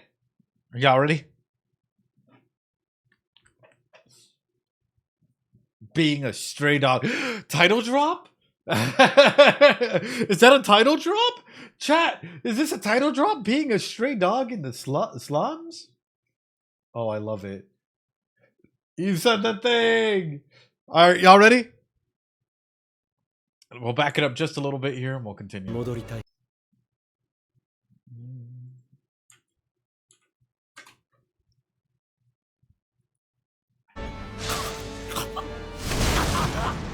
その程度ではポートマフィアで生き残れないぞ。それとも貧民街の野良犬にも。 But you also have to remember, like, what time period is this in, right? And then what was survival actually like for individuals? I think that's super duper important. Like, was the detective agency even formed at that period in time, or was it not? And was the only choice of survival being a part of the Port Mafia? And if that's the case, right, like, considering all of that in, it makes sense. I think that's a big thing to consider as well. Sorry, I was thinking about it. I'm like, sociologically speaking, was the detective agency even up and running by then or not? 戻りたいか。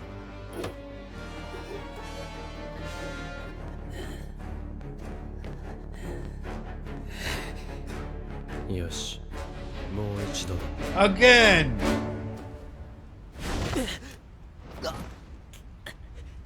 船の沈む前に彼女を国木田さんのところへ連れて行かないと。なぜだ、なぜ貴様なのだ。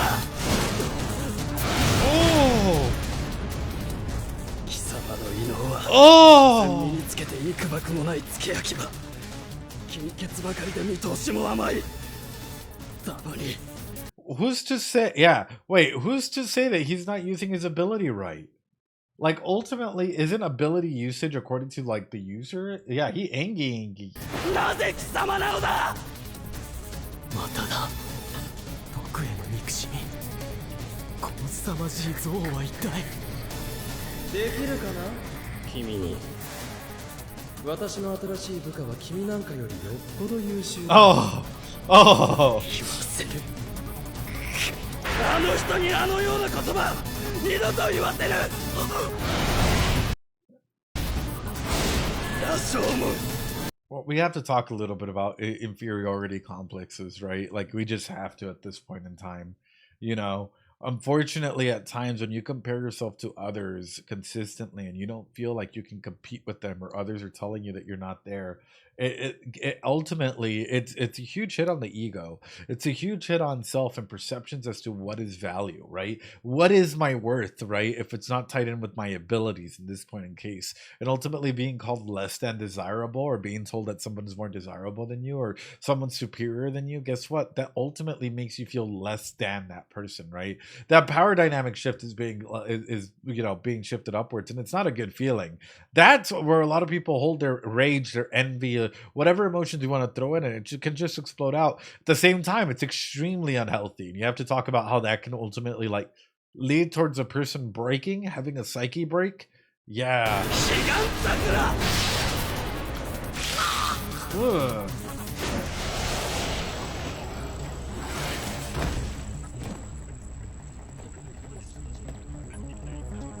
こいつを倒したところで。待て。どうして完全に入った。動けるはずが。お前はそんなに強いのに、どうして彼女を利用したんだ。利用したのではない。夜叉白雪は殺戮の異能力。他者を殺す時のみ強化は意味を得る。人を殺さねば無価値。 According to you, but again, not according to her. You're assigning value to her, but you're not asking her what value she wants to have. やつがれは強化に価値を yeah. 与えただけだ。 Everyone's projecting. それだ。誰かに生きる価値があるかどうかをお前が決めるな。どうして彼女にもっと違う言葉をかけてやれなかったんだ。人は誰かに生きていいよと言われなくちゃ生きていけないんだ。そんな簡単なことがどうしてわからないんだ。トロの超再生。やつを近づけてはまずい。この距離で仕留める。ラショーム、変わらねえ。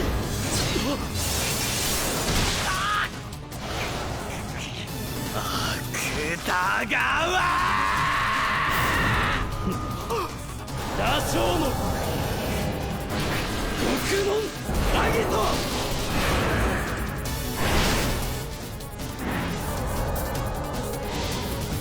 おお。そのまま落ちろ。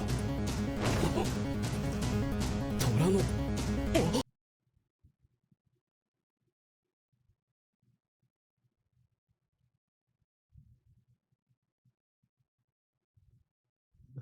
You know, I guess use every part of your body, Atsushi. Use every part of your body. You know, if you got that tail and you're able to wrap him, do it. You know, don't let exactly.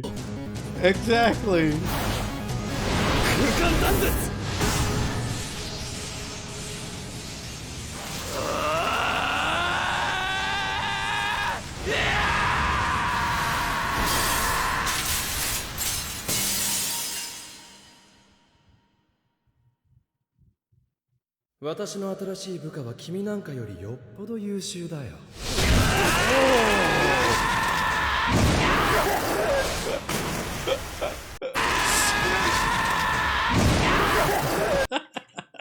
優秀だよ。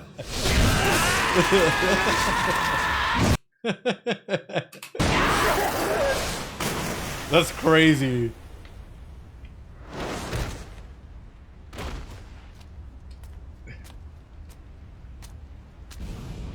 I didn't know we were watching Beyblade. Holy crap, dude.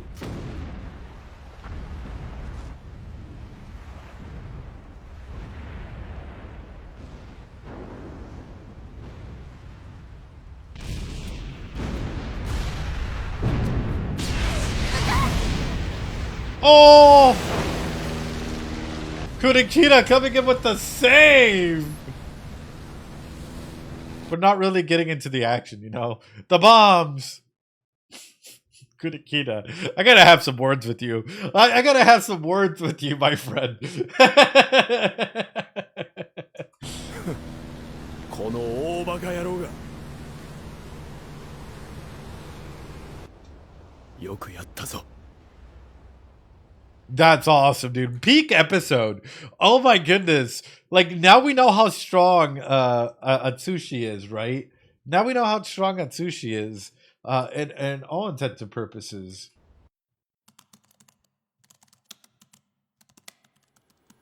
さーて70億も支払って虎を買おうとしたのはどこの誰かなと。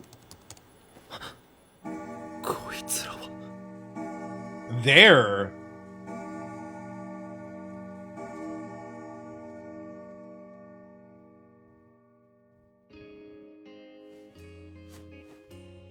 Time. 懸賞金作戦は失敗か。島国のマフィアめ。 Shut the fuck up! No! Shut the fuck up! No! Shut the fuck up! No! No! I literally got fucking goosebumps reading that. No! Francis got key? Who the fuck else is gonna be in here? No! The Island Mafia are such a half-baked lot. No! Shut up, chat. I'm gonna ban all of you. No! No! The Great Fitzgerald. This is crazy. Will be the Oh no!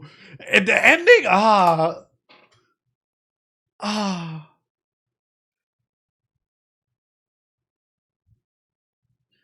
fuck! Not the Americans!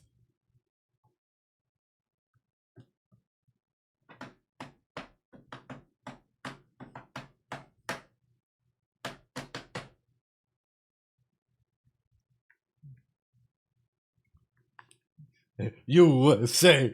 USA! Can't believe Americans are real. I know.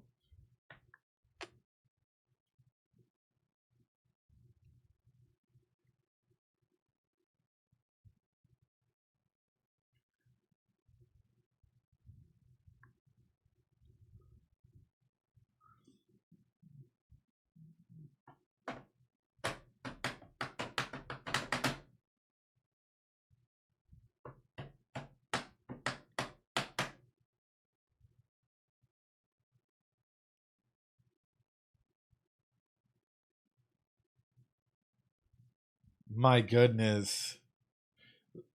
This outro is just a banger, dude. Like, I every time that we listen to it, it just grows on me.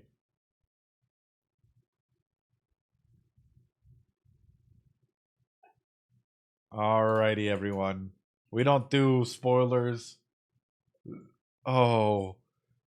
So then but we only have 2 episodes left. We only have 2 episodes left. So where are we gonna go? Like, is this being saved for like another season, like season 2? And is this just gonna wrap up with like the Port Mafia like this season, and then season 2 starts off with USA, USA, like Americans coming through and doing what Americans do best, like try and take over anything and everything that seems profitable, whether it's oil or ability users, apparently. Like, yeah, it's like what comes through in this instance? You know, spreading freedom, sure, freedom. You know, I am so curious. Like, legitimately, this has been such a fantastic episode, and there's been so much to dig into that I do gotta say that is amazing, absolutely amazing.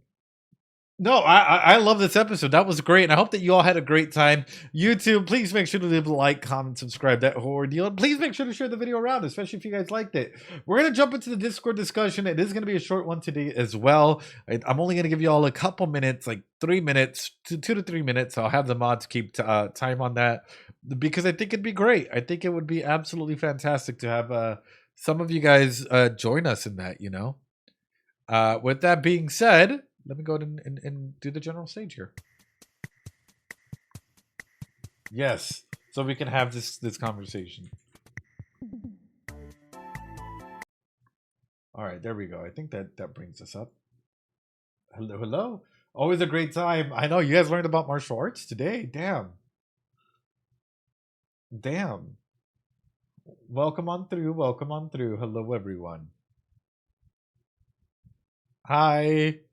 All right, we're only doing a couple minutes, guys, because I do have to head out in about 30. So we'll jump on through, and I guess the first one that always needs to come up wherever I see her. Oh my goodness, so many people joining. There you go. Hi, Rain. Hi. Hi. Weren't you supposed to be in class? It got cancelled. Okay, But even if there was a class, right now it's 8:30 and the class would have started at 9.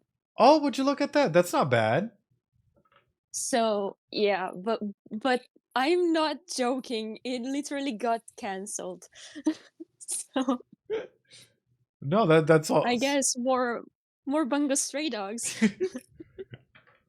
Also, by the way, amazing find. Your outfit looked absolutely fire. Thank you. Yeah, it was absolutely amazing. I was like, oh my god, like, it's adorable. So congrats on such a great steal. Thank you. You have no idea. Like thrifting in Japan is like on another level. So I found so many cool things and they were so cheap. I was like, no, they are joking me. No But joking. no, it was real. So, Rain, did you get bingo? This time, I was more focused on the chat, so I gave my my bingo, my card to Kanat, and I don't know if I got bingo or not, actually. Oh, so there was multiple cards then made out there. That's interesting. Because we have so many ideas and only one it's not enough, so we basically shuffle all the possibilities and make them into cards, and yeah. At least that's what I what I got from for everything. No, I mean, makes sense. But still, did you enjoy the episode? Did you enjoy the fight analysis? Oh my god, I loved it. Every time there's some fighting involved, I'm head over heels.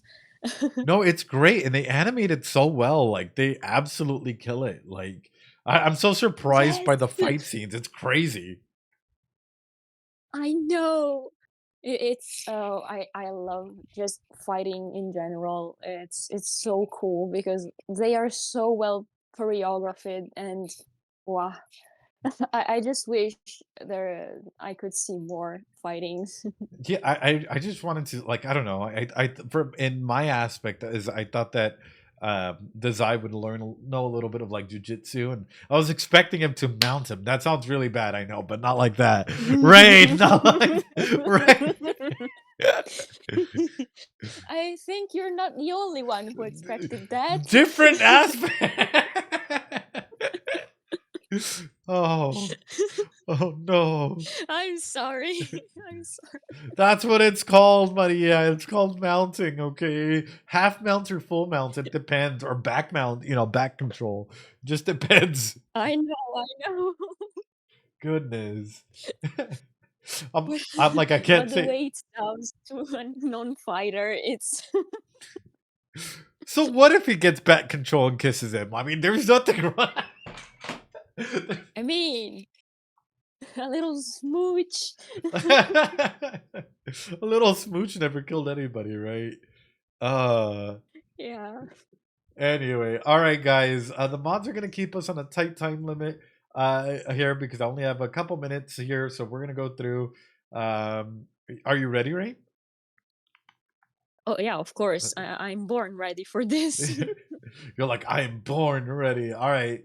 Why don't we start off? I'm gonna go backwards this time since we're starting from below. Vince. Oh, hello. Hi, Vince. Hi. Oh, let me raise up your volume here. All right, there you go. Oh, okay. Can you hear me fine? Yep, just fine. Ooh, okay. Loud and clear. So I want to talk about kind of uh Octagawa and Atsushi. So I was wondering what you thought of how like the difference between Dazai's mentorship towards Atsushi and the way he mentored Octagawa, because um there's a question. Atsushi doesn't understand where the hatred is coming from. He asks like where is this coming from while he's fighting Octagawa, and it's I was just kind of thinking what do you think of that disconnect where Atsushi has a very different view of a Dazai than Aku probably does, Well, especially how that may have impacted like their perspectives on like the value of life. well, you have to consider timing. Where was Dazai in the past? Because when was the detective agency formed to even begin with? Mm. I bet you anything the Port Mafia was probably formed first, right? That's just my assumption out of things. Is the Port Mafia probably ruled there first, way before the detective agency. So then you'll have a difference in bringing someone up, one for survival versus the other one for more of hope reasons, right? So Dazai has two different tutoring methods, and is either one right or wrong? That's not for me to decide, right? Because ultimately they're bringing up like Aku in the whole aspect of like, hey, you got to survive the slums. Yes, it's rough type of love, and yes, he is young, right? But ultimately, think about it this way: Dazai kind of cemented himself, kind of like a messed up father figure to Aku, because they're orphans, if you want to put it that way, in a situation where it's like, hey, you have to survive, you have to do this or that, right, in order to stay at the top of your game. And then father goes out for a bottle of milk and never comes back. How would that make you feel? And next thing you know, father has a new child that is giving all his attention to him and calling him superior. Yeah, I don't think that would leave you with the best taste in your mouth. Yeah. That's so real. No, I just think it's like really interesting that um just that there is a disconnect too, that Atsushi just doesn't have that perspective, so he can't understand why he would be so angry at him. Well, here's the other difference. Dazai, warehouse meeting, yeah? Beating the crap out of Aku in order to go out and teach him to toughen up, right? Dazai, warehouse meeting with Atsushi, beating him up, but then the whole detective agency is there to be like, welcome to the family, son. Big difference. Yeah. Yeah, makes sense. Yeah, well, exactly. That's what I'm like, Alrighty. Anything else, Vince? Well, Also, did you enjoy anything that like you liked? Any impression, real quick? Ooh, well, I mean, obviously Chuya and Dazai are a big highlight, but Oh, yes. I thought it was also really fun. You've been saying Fitzgerald since the beginning. I've been waiting for this moment Oh, God. Oh my forever. god. We've been laughing every time you've said it. That's crazy, though. Like, I legit had like goosebumps. I'm like, what the fuck? No. Question. uh, Did you expect it? no. No, I thought like, oh, maybe in future seasons we might get like a hint or a joke or a nod. Not like episode 10. Nope. Here's Fitzgerald. Oh, and guess what? Here's all the American Guild. Here comes fucking Mark Twain with the steel chair. I don't know who the fuck else is coming out at this point in time. Like, my goodness. What's next? We're gonna, yeah, I'm over here just freaking out now. Like, who else is it? Yeah. Who else is coming through? Yeah, Mark Twain with Huckleberry Finn, the adventures coming through. And here comes the Moby Dick, wow, like prepare yourself. I don't know, dude. I'm just like, are you ready for the Scarlet Letter? I hope you're ready. Like, dude, I don't know what's coming. All I know is like, you can literally throw out any author and any name and it's a possibility now at this point in time. Yep, I mean. No, no, it was so great. It was so great. Also, the dead man switch, when you said that at the beginning of stream, I was like, Oh my god. come on. By the way, the only reason why I was talking about that today is because earlier today I was watching a video about like an ex-CIA person on YouTube and like getting trolled by what's his name? It was like a famous troll person that did the whole video game awards and went up and thanked this rabbi Bill Clinton. Forgot the name of him. But anyway, like they were talking about it. One of the conversation topics, because I went into like a rabbit hole on this person because I'm like, I don't like his body language, was like dead man switch. You always got to have a dead man switch if you're going to be a spy. And I'm like, oh, that's such an interesting thing. And then I put that in together for like stream right now. And I was like, huh. And I didn't think it was going to be relevant until that happened. So yeah. Way to bring all of this I'm in. so glad. I'm so glad you came up with that with like this way, because if you said that was another of your dreams, I swear to God.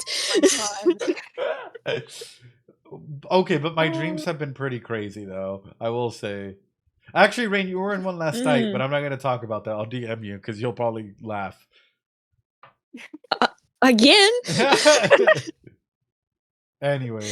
Okay. Well, thank you, Vince. We appreciate it. Yeah, thanks for having me on. Of course. I hope you enjoyed the episode. Thank you. I hope you enjoyed it too. Yeah. Alrighty, All right. bye. Have a great day. Bye. Oh, that's incredible. Also, I have a little announcement. It's a little thing, nothing crazy. But the VC has been going on for a week now. That's crazy.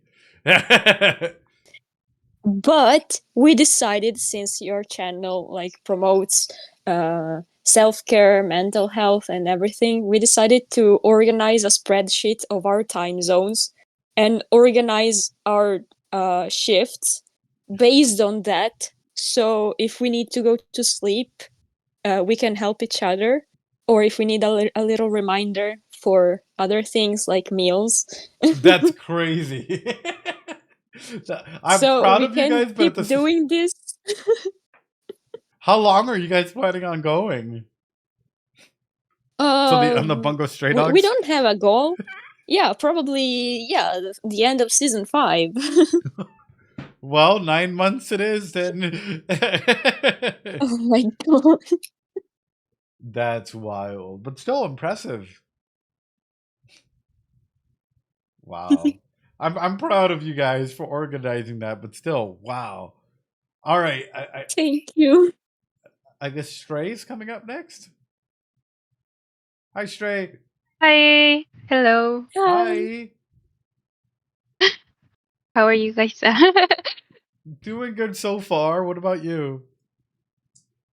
Fine. Also, I'm glad that I had free time today to watch the whole stream because it is a very good episode. Yeah, it's a great episode. What'd you think about it, though? Anything that stood out to you? Well, I mean, earlier you were talking about that whole Akutagawa thing that he has with Dazai and his hatred for Atsushi. I mean, I guess my question is more like, how can you solve that feeling? Like, does he just need to get the recognition from Dazai, or is there any other way that like to get rid of it? Okay, but I don't think any of these characters are gonna go to therapy anytime soon. That'll probably stay. That'll probably keep coming back, even if he thinks he solved it. Unless they get professional help, that's not just magically gonna resolve itself, because that's probably created a weird complex inside of him. So they need a lot of help. They need a lot of help. Oh God, yeah. Oh. Okay, so the other thing is also you were calling Dazai like a messed up father figure. And yeah, I think that is accurate enough. But what do you think is, how do you think that Atsushi sees Dazai? Because I mean, I don't think that is like a parental role when it comes to Atsushi. So, I mean, I don't know. What are your thoughts on that? Actually, I still think it's a parental role to Atsushi. I think he's taken on like even coming on through. Who was the first one to show any kind of kindness to Atsushi? I mean, yeah, it was him. He's Okay, the who one was who the like first? invited him. Yeah, first one to bring him in, first one to kind of force him to go into the agency, to bring him into the family per se. It's not necessarily like a parental. I wouldn't say like father figure, but like a parental figure, right? A figure of authority. And I think that's the main aspect that I'm getting at is like it's a figure of authority that comes through and it's kind of leading you towards something bigger. And that's sort of what Dazai has been doing, you know. Yeah. Okay. Anything else? um. Yeah. I mean, I guess it's also interesting. I was thinking about that when we were watching the episode. Kunikida and how he was so convinced that it was impossible to help Kyoka, right? On the boat? It's like, uh-huh. Yeah, he was just telling Atsushi, like, leave her, we cannot save her. But he just didn't even try. He didn't even try and help or anything. He was just aura farming on the boat. Like, just straight up, just like, Atsushi, come down. Like, dude, yeah. Emotional support. Yeah, but also once Atsushi actually went and helped, he was also like, run, Atsushi, run. So, yeah, I don't know. I guess it's just interesting because he believes very strongly in his ideals, right? And I think part of that is saving as many people as possible. But this time it's like he didn't believe that it was possible because I guess trauma from the past of being unable to help other people. So I mean, I guess I was just like, how does that shape his ideals moving forward? And that's kind of what I was thinking. I think unless you stop seeing the world as black or white, he's gonna get in trouble. Like, well, don't get me wrong. I like the smile at the end, right? But if he doesn't break this schema, this worldview that he has, it's gonna end up just causing a lot of trouble for everyone down the line. Like, don't get me wrong, I like Kunikida, but I think his ideals and whatnot might just absolutely come through and it end up hurting him as much as he's trying to help everyone, if that makes sense. It's like someone that's trying to stay at like the whole group project organized, but everyone else is like chaotic in the group project. And at the end of the day, like the group project turns out okay, but the person that was trying to keep everything organized has just been like super stressed out like 99% of the time. And it is kind of just mad at everyone, but everyone else is like chill about it. Does that make sense? Mm-hmm. Like for me, yeah, I think that makes Oh yeah. I'm looking at this and I'm like, yeah, I can see how this can start backfiring pretty quickly. Anyway. Yeah. Okay. Do you like my profile picture and the new decoration? What, design and trash can? I Yeah, do. I think it's awesome. I put him there on purpose. But like I It's say it awesome. affectionately, okay? Affectionately. No, I love it. I love design the trash can. That's great. But Okay. alrighty, Stray. I'm gonna go to put you back down. I appreciate you though. Yes. Bye, Bye. everyone. Bye. Oh man, we're moving through this. Oh. Hello.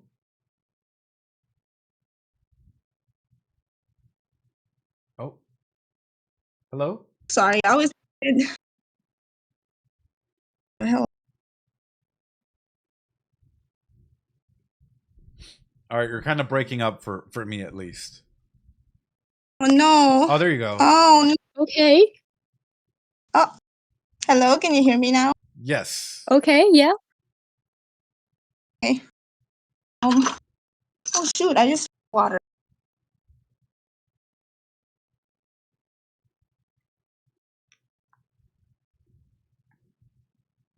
Hmm.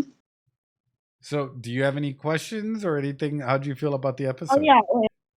Sorry. No, you're good. No worries. One. We've already talked a lot about Atsuki and Akutagawa and their relationship with Dazai, and there was like a lot of projection in the episode. This episode made me sick. But do you think that Dazai is like harsher towards people that he's themselves with? and like what does that mean about him and like the other two, or like everyone, I guess. How so do you mean? Because you're a little choppy there. Sorry. Oh, like what does the like the team styles of Octagawa and Atsushi are like kind of different. But I'm sensing like there's like some sort of internal thing happening there. I don't know if it's right, but I'm just wondering, do you think that Dazai does like goes harder towards well he himself? And what does that mean towards himself and Octagawa and Atsushi? If Dazai's harsher on Aku because he's more similar to him. I think it's all environment based. Honestly, I think it's all environment based altogether. Because think about it this way: if Dazai was in the agency at the moment, and he had met Aku, would he have treated Aku differently? Yeah. Okay, then obvious. There's the answer, right? So then it was based on the period of time where it was at, right? Essentially. So then, which is why my. So then why? Go ahead. Why the rage? You just be doing that for fun, but why the rage baiting? The rage baiting? Oh, well, because you got to be a rage bait king some days, you know? It's a lot easier to go ahead and tease people than anything else. No, in that you have to remember, and this is where my line of questioning as to like how long ago was the detective agency created? I would assume it's less than 10 or 15 years versus how long ago was the Port Mafia really created and going? And was Dazai even aware of the detective agency, or how long ago before he transferred on over? Because I think that there's a different element at play here versus like, you know, if you're in the slums, you're going to grow to be in the slums, right? And there's an expectation that like your growth is going to be associated with like survival, right? As opposed to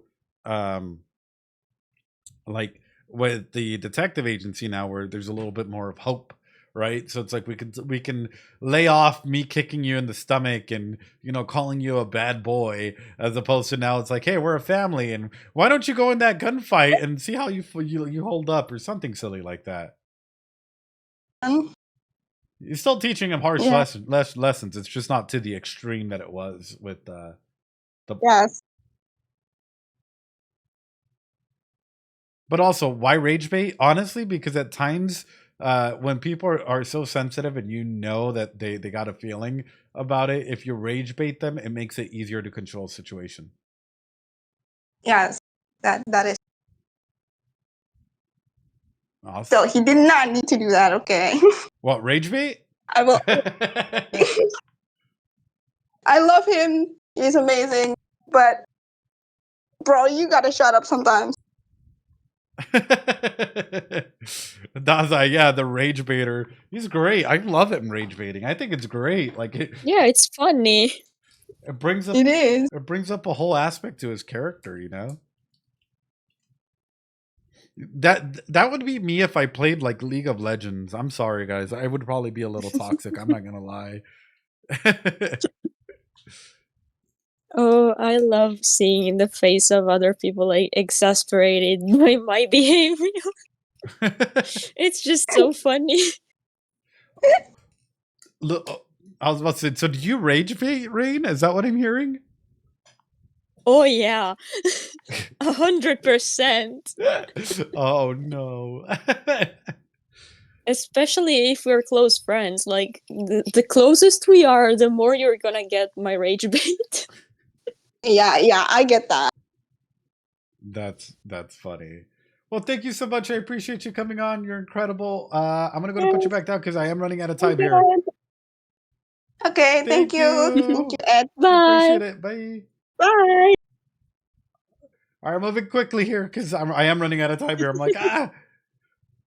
I was about to say, yeah, rage bait Rain here. Venti! Oh.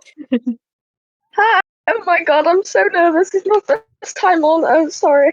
Hi, first off, I love your icon with the cat kind of speaking for you, eating you up. I don't know how else to put it. That's adorable. Oh, thank you. I was going to ask, we haven't seen much of a Chuya yet, but I was going to ask what you think of Dazai and Chu's relationship so far, and maybe how like that could have been like how it goes back between partners and stuff.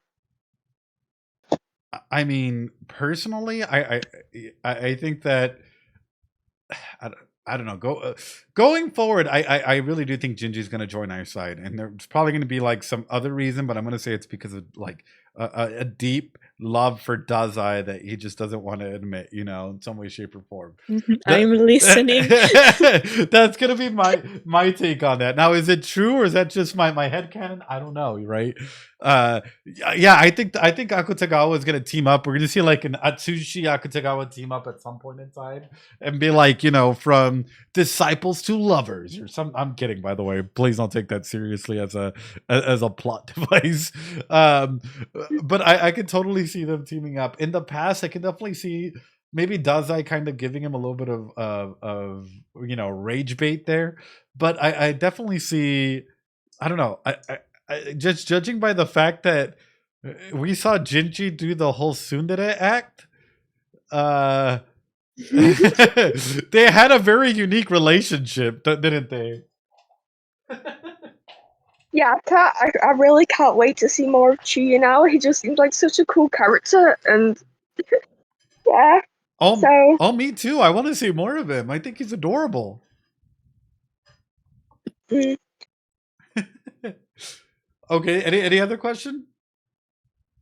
Oh yeah, I was going to ask, I don't know what I got from this, but I feel like when Dazai was with Akutagawa and stuff, I felt like Dazai was kind of like setting something up for Akutagawa with Atsushi, maybe like with like dynamic wise, and I don't really know what to infer about that.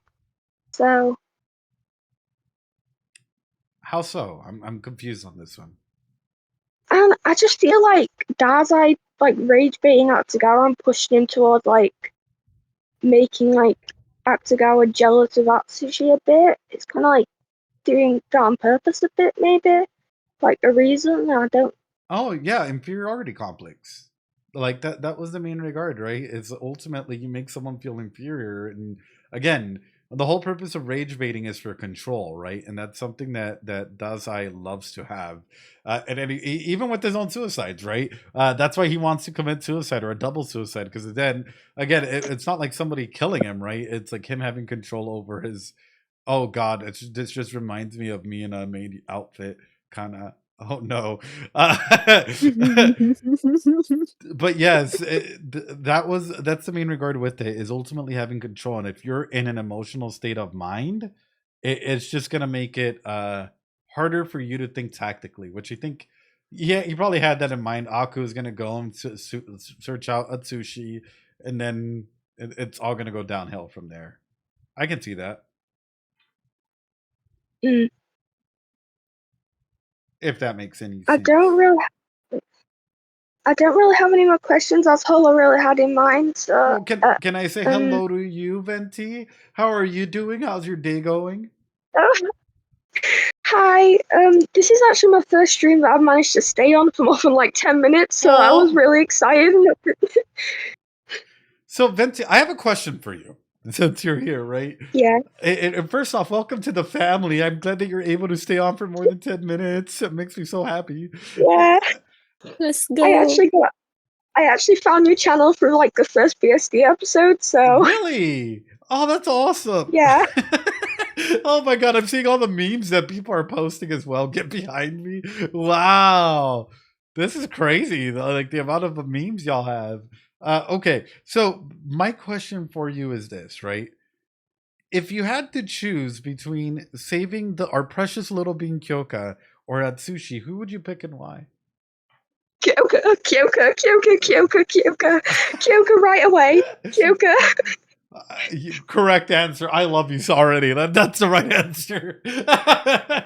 Atsushi can save himself at this point in time. Yeah, no, get Kyoka. We need like Kyoka in like a big, amazing amazing life with like amazing people and amazing everything, and she deserves the world and everything in it. And yes. Yes. Okay, another question for you then is going to be, considering that we've now seen the American Gangsters Guild, whatever we want to call it, come through, do you think that we're going to see like, I guess the Russian mafia or like other mafias come through and compete as well?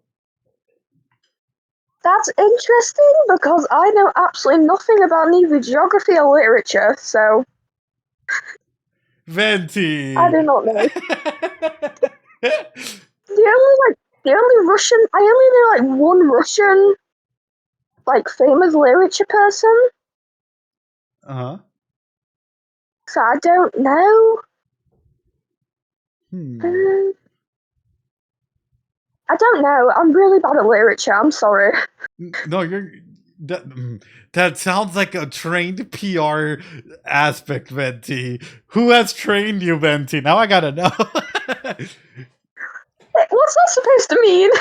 It's like the responses that I've been hearing from people for the past couple of weeks sounds very PR trained. Like I mean, I have an idea, but I don't want to actually say something and then it ended up being a spoiler in the long run. So I'm trying to avoid that as best I can. No, you're fine, Venti. You're fine. I'm just messing with you a little bit. Actually, speaking of, do you have any fanfics?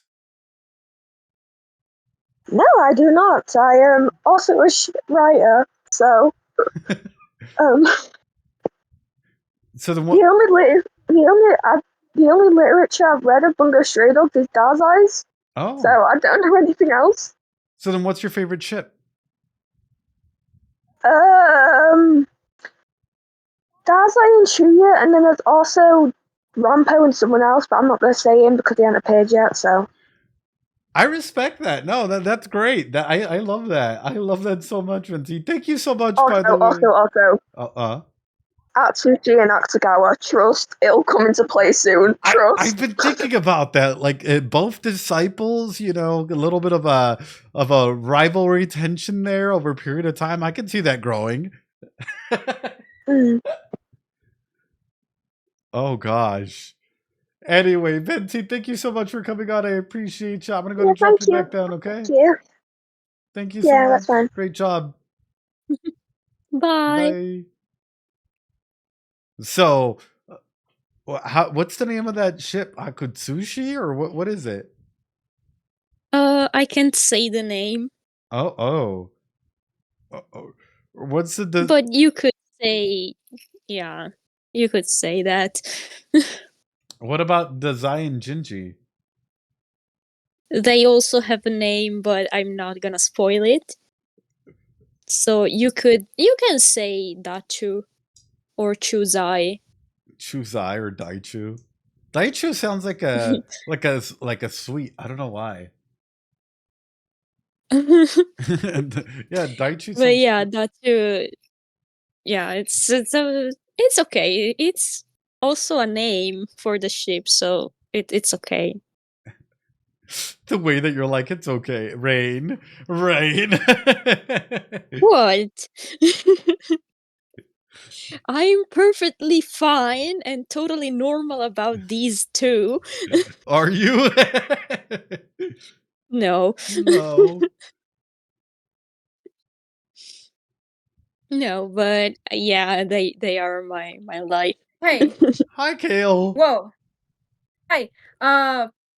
Well, this is my first Bungo Stray Dogs stream. Well, welcome. Can you hear me? Yes, we can hear you. Welcome. Nice. Whoa. Okay. I'm locked in now. How are you? What was that? How are you? I'm doing good. I'm dealing with my headache, but hanging in there. What about you? Real same, but enjoying the stream. I guess I should ask questions, no? Yeah, lo que tú quieras. Habla español. Okay, yeah, right. Okay, so seeing the dynamic between Dazai and Chuja. Whoa, that's an image. Seeing the dynamic between Dazai and Chuja. and how Dasai acts around, I guess, in the past episodes and in this episode with people from the mafia, and how he kind of locks in or gets serious, and how he shifts. Like, what are the differences, and what do you think like has changed, or like how is his mentality towards them compared with the agency, and how he's kind of friendly, still rage debates, but like his dynamics and how he controls his environment. Well, you have to remember that with the Port Mafia, it's a lot more fuck around, and you will find out. With the detective agency, it's like fuck around, okay. Like Dazai is very different altogether with that, right?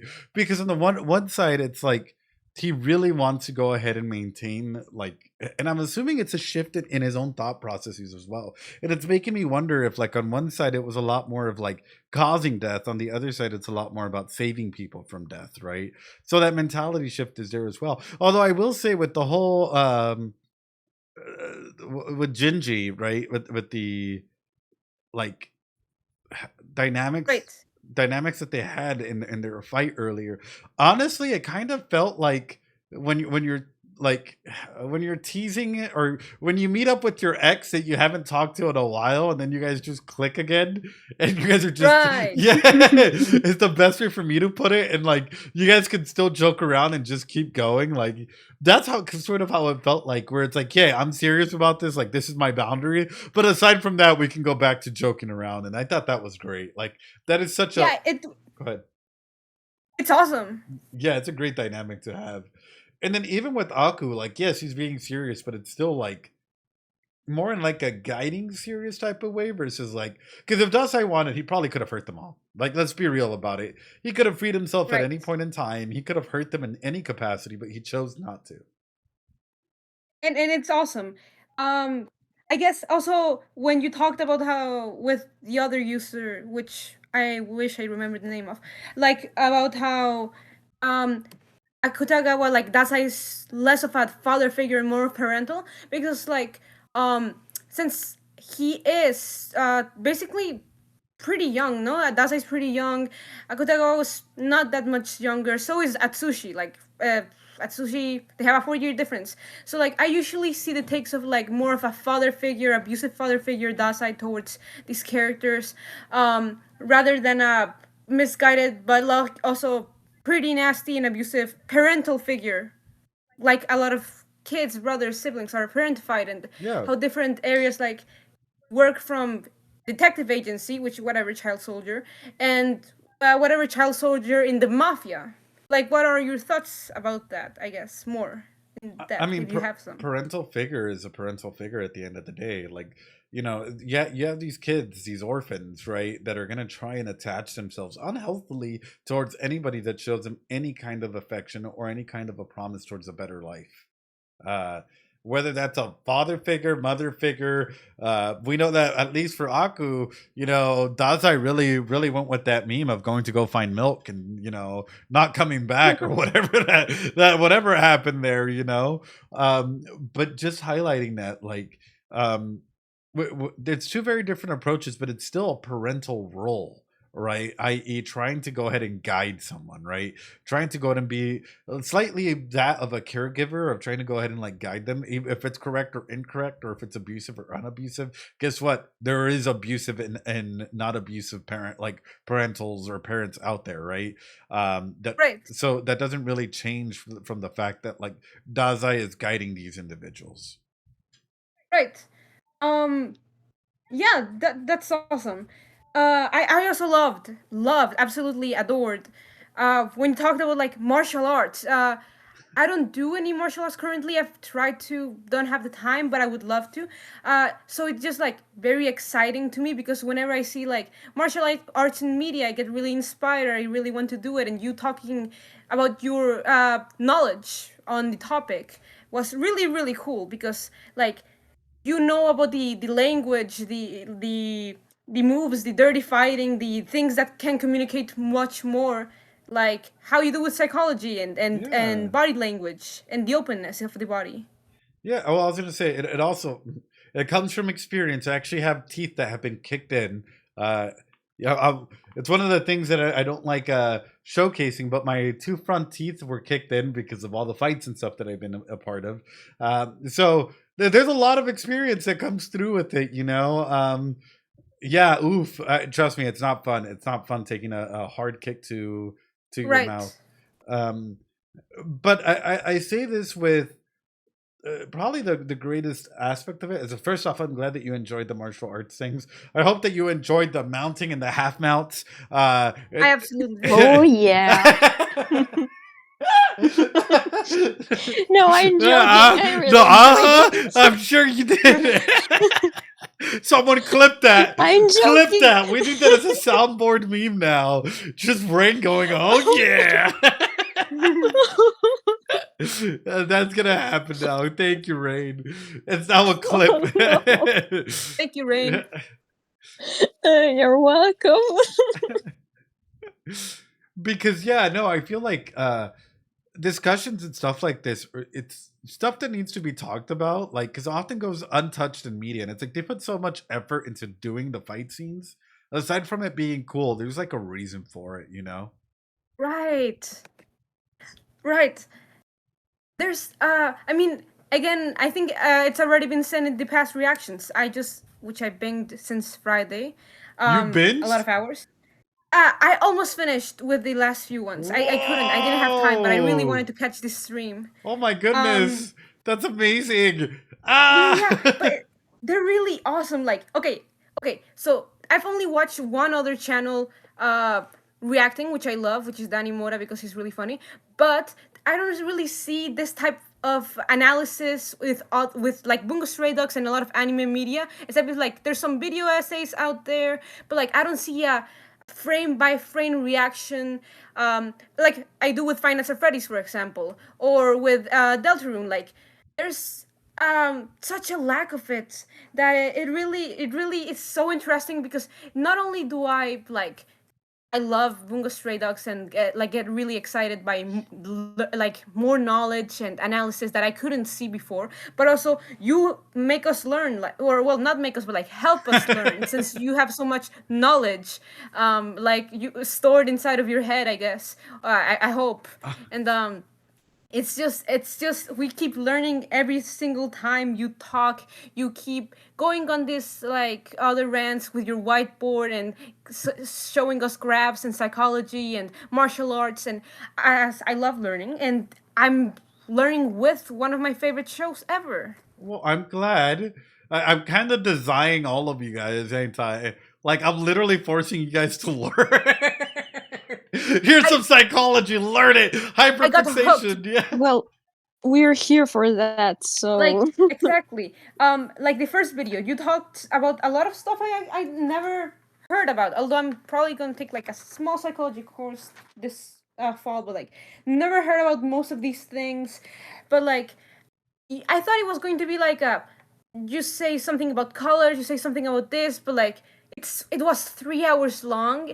And you went on tangents and explicit details and talking about like grief and trauma and like you knew what you were talking about, and that is really to be appreciated. Well, thank you, and I hope you know you'll probably ace your psychology class when you go into it and you start talking about like the Bronfenbrenner's ecological theorem and all of the different like. Thank you. You'll probably kill it. I need to watch more of your videos. I just really wanted to catch this stream, and I really want to catch up on the other ones too. You should check out the Deltarune videos. Oh yeah, I love Deltarune. I watched Twin Peaks due to Deltarune, since it has like inspiration from Twin Peaks. I only watched season 1. I haven't gone to season 2. Oh crap. Oh wait, no. I do have battery. Oh wait. I thought my computer died. Oh no. I'm good. But it's good. It has a lot of battery. So then you're okay. Do you? Yeah. Okay, good. Yeah. So cool. Everything's so cool here. You're cool. Kale, thank you so much. You're absolutely amazing, though. Thank you. You too. Alrighty. Well, if anything, I'm gonna drop you back down because I'm running out of time, Kale. I think you're honestly welcome to the family. I'm so happy to have you on here and to have you join us. Of course, it was awesome. I really wanted to catch the stream. I hope to hear the other, I guess, audience members talk. Yeah, absolutely. All right, Kale, you're incredible. I'm gonna drop you back down. Thank you so much. Bye. Bye. Thank you. Bye. Rain, I feel like we got to keep your meme up and pinned somewhere so people know that you're the President Ringzawa, you know, for a reason. Hell.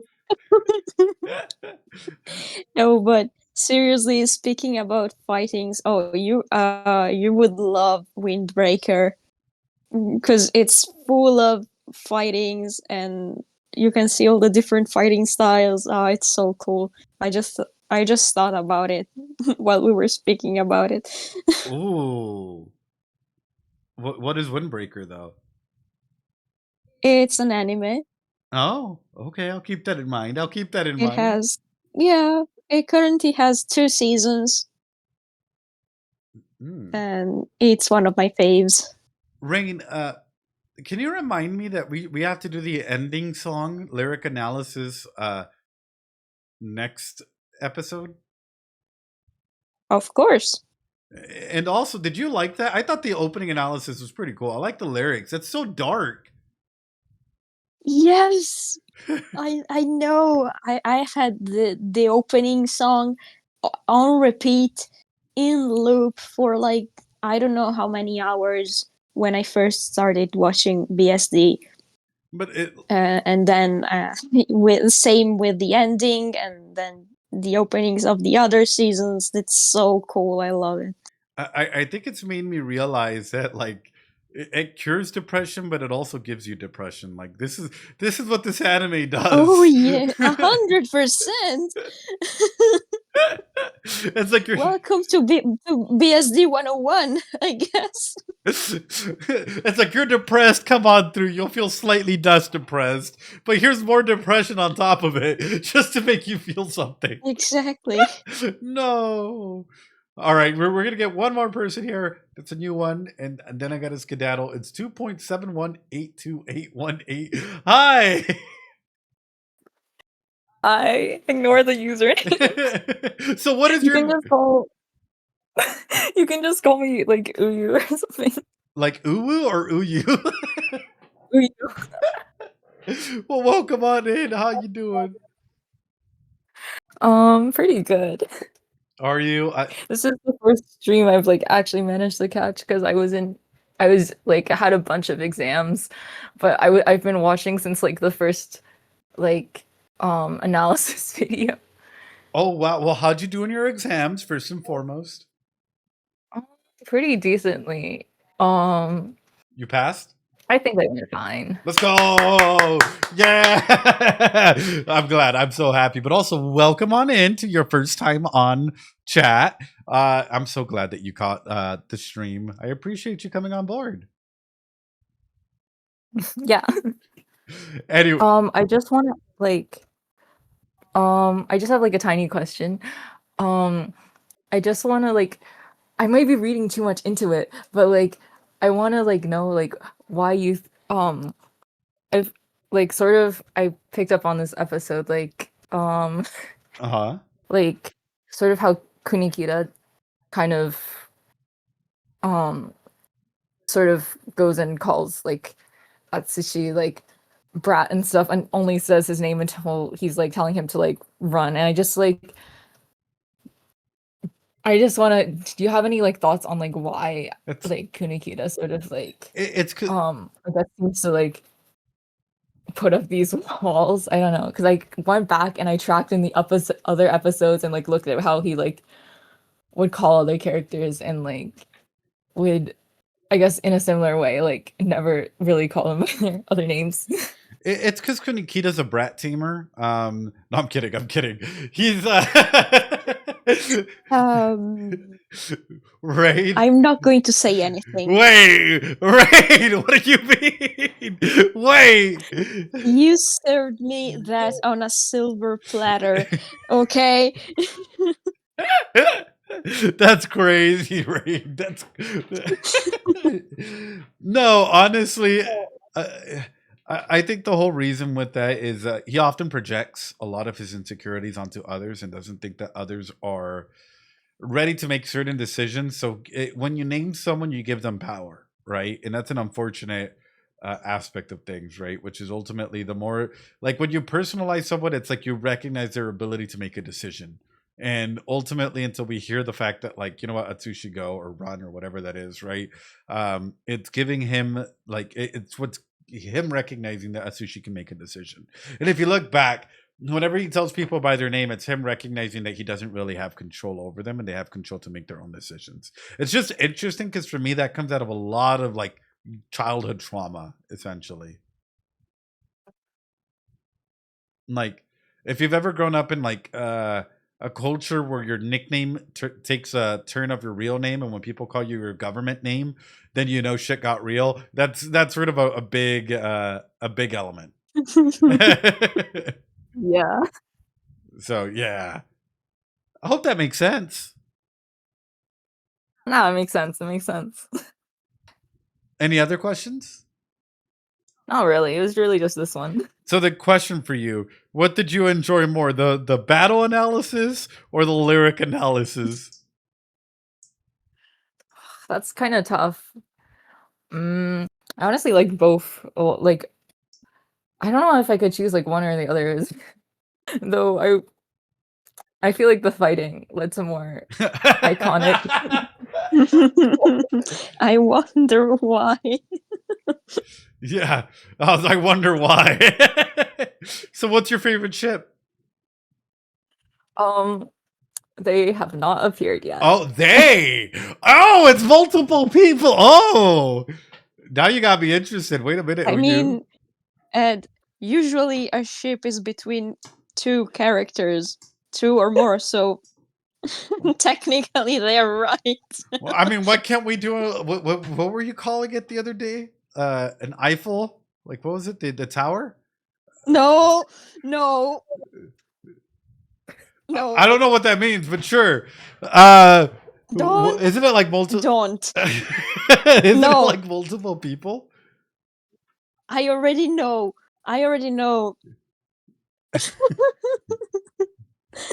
What you are trying to say. I know. I've learned what everyone is thinking, and I know their favorite ship. YouTube, I've learned so many different terms from the community here. Like, apparently powdered donuts is a thing. I don't know what that means. And then there's another one that there was. Oh my gosh. Yeah, then there was another one, which again, no one is telling me anything. They're just using these terms, like expecting like I would like half get it. And I'm like, well, what is this? Trust me. It's better this way.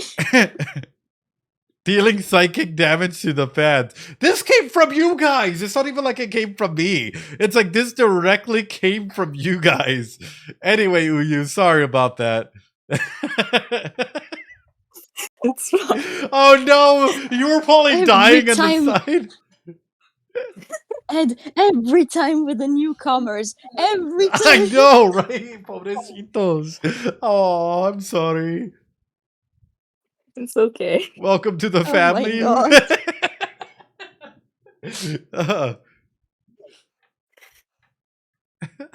I am so sorry. Right. What? Anyway, okay, I guess final question for you. You ready for this? Yeah.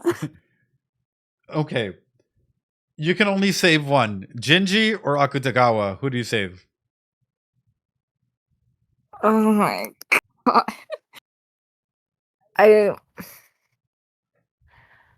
Probably Akutagawa. Fair. Wait, why? I mean, I just feel so bad for him. Oh. Fair. Actually, thank you though. I appreciate you just answering that straight up. I know the crowd goes quiet. They're like, ooh. But thank you so much, Uyu. You're incredible. Welcome to the family. I'm so glad to have you join us. Yeah, it's welcome. And I'm sorry to have hit you with such wild questions and stuff here. It's all right. Well, thank you. I'm gonna move you back down, okay? Okay, yeah. Yeah, Rain. I wonder where I learned these terms from. Listen, I don't judge, but it's better for you if you stay like this, if you don't know where these terms came from. Trust me. What's crazy is I have the periodic table of kink, and nowhere in there does it state these terms, you know? So these are new slang that you guys are coming up with. I wouldn't consider them slang. That's all I'm gonna say. What do you mean you wouldn't consider them slang? Wait a minute. Stay ignorant, Ed. Listen, it's 9 in the morning. I'm too sober for this. Oh. Dang. They won't ever be in the periodic table. Bet. Hold on. No, don't. Oh, shit. Okay. Oh, shit. You know what? I'll do this offline next time. Alrighty. Well, with that, send me everything later. Well, with that being said, sorry guys, I have run out of time. Unfortunately, I do have a couple things I need to take care of. I appreciate each and every single one of y'all, and I hope you're ready for episode 11 on Friday. And if we have some time, maybe we can do episode 12 on Sunday. Oh my god. Maybe. Absolutely yes. Because I don't think we would have decided a game by then, you know, so that would be something. That's cool. Yeah. That's a nice idea.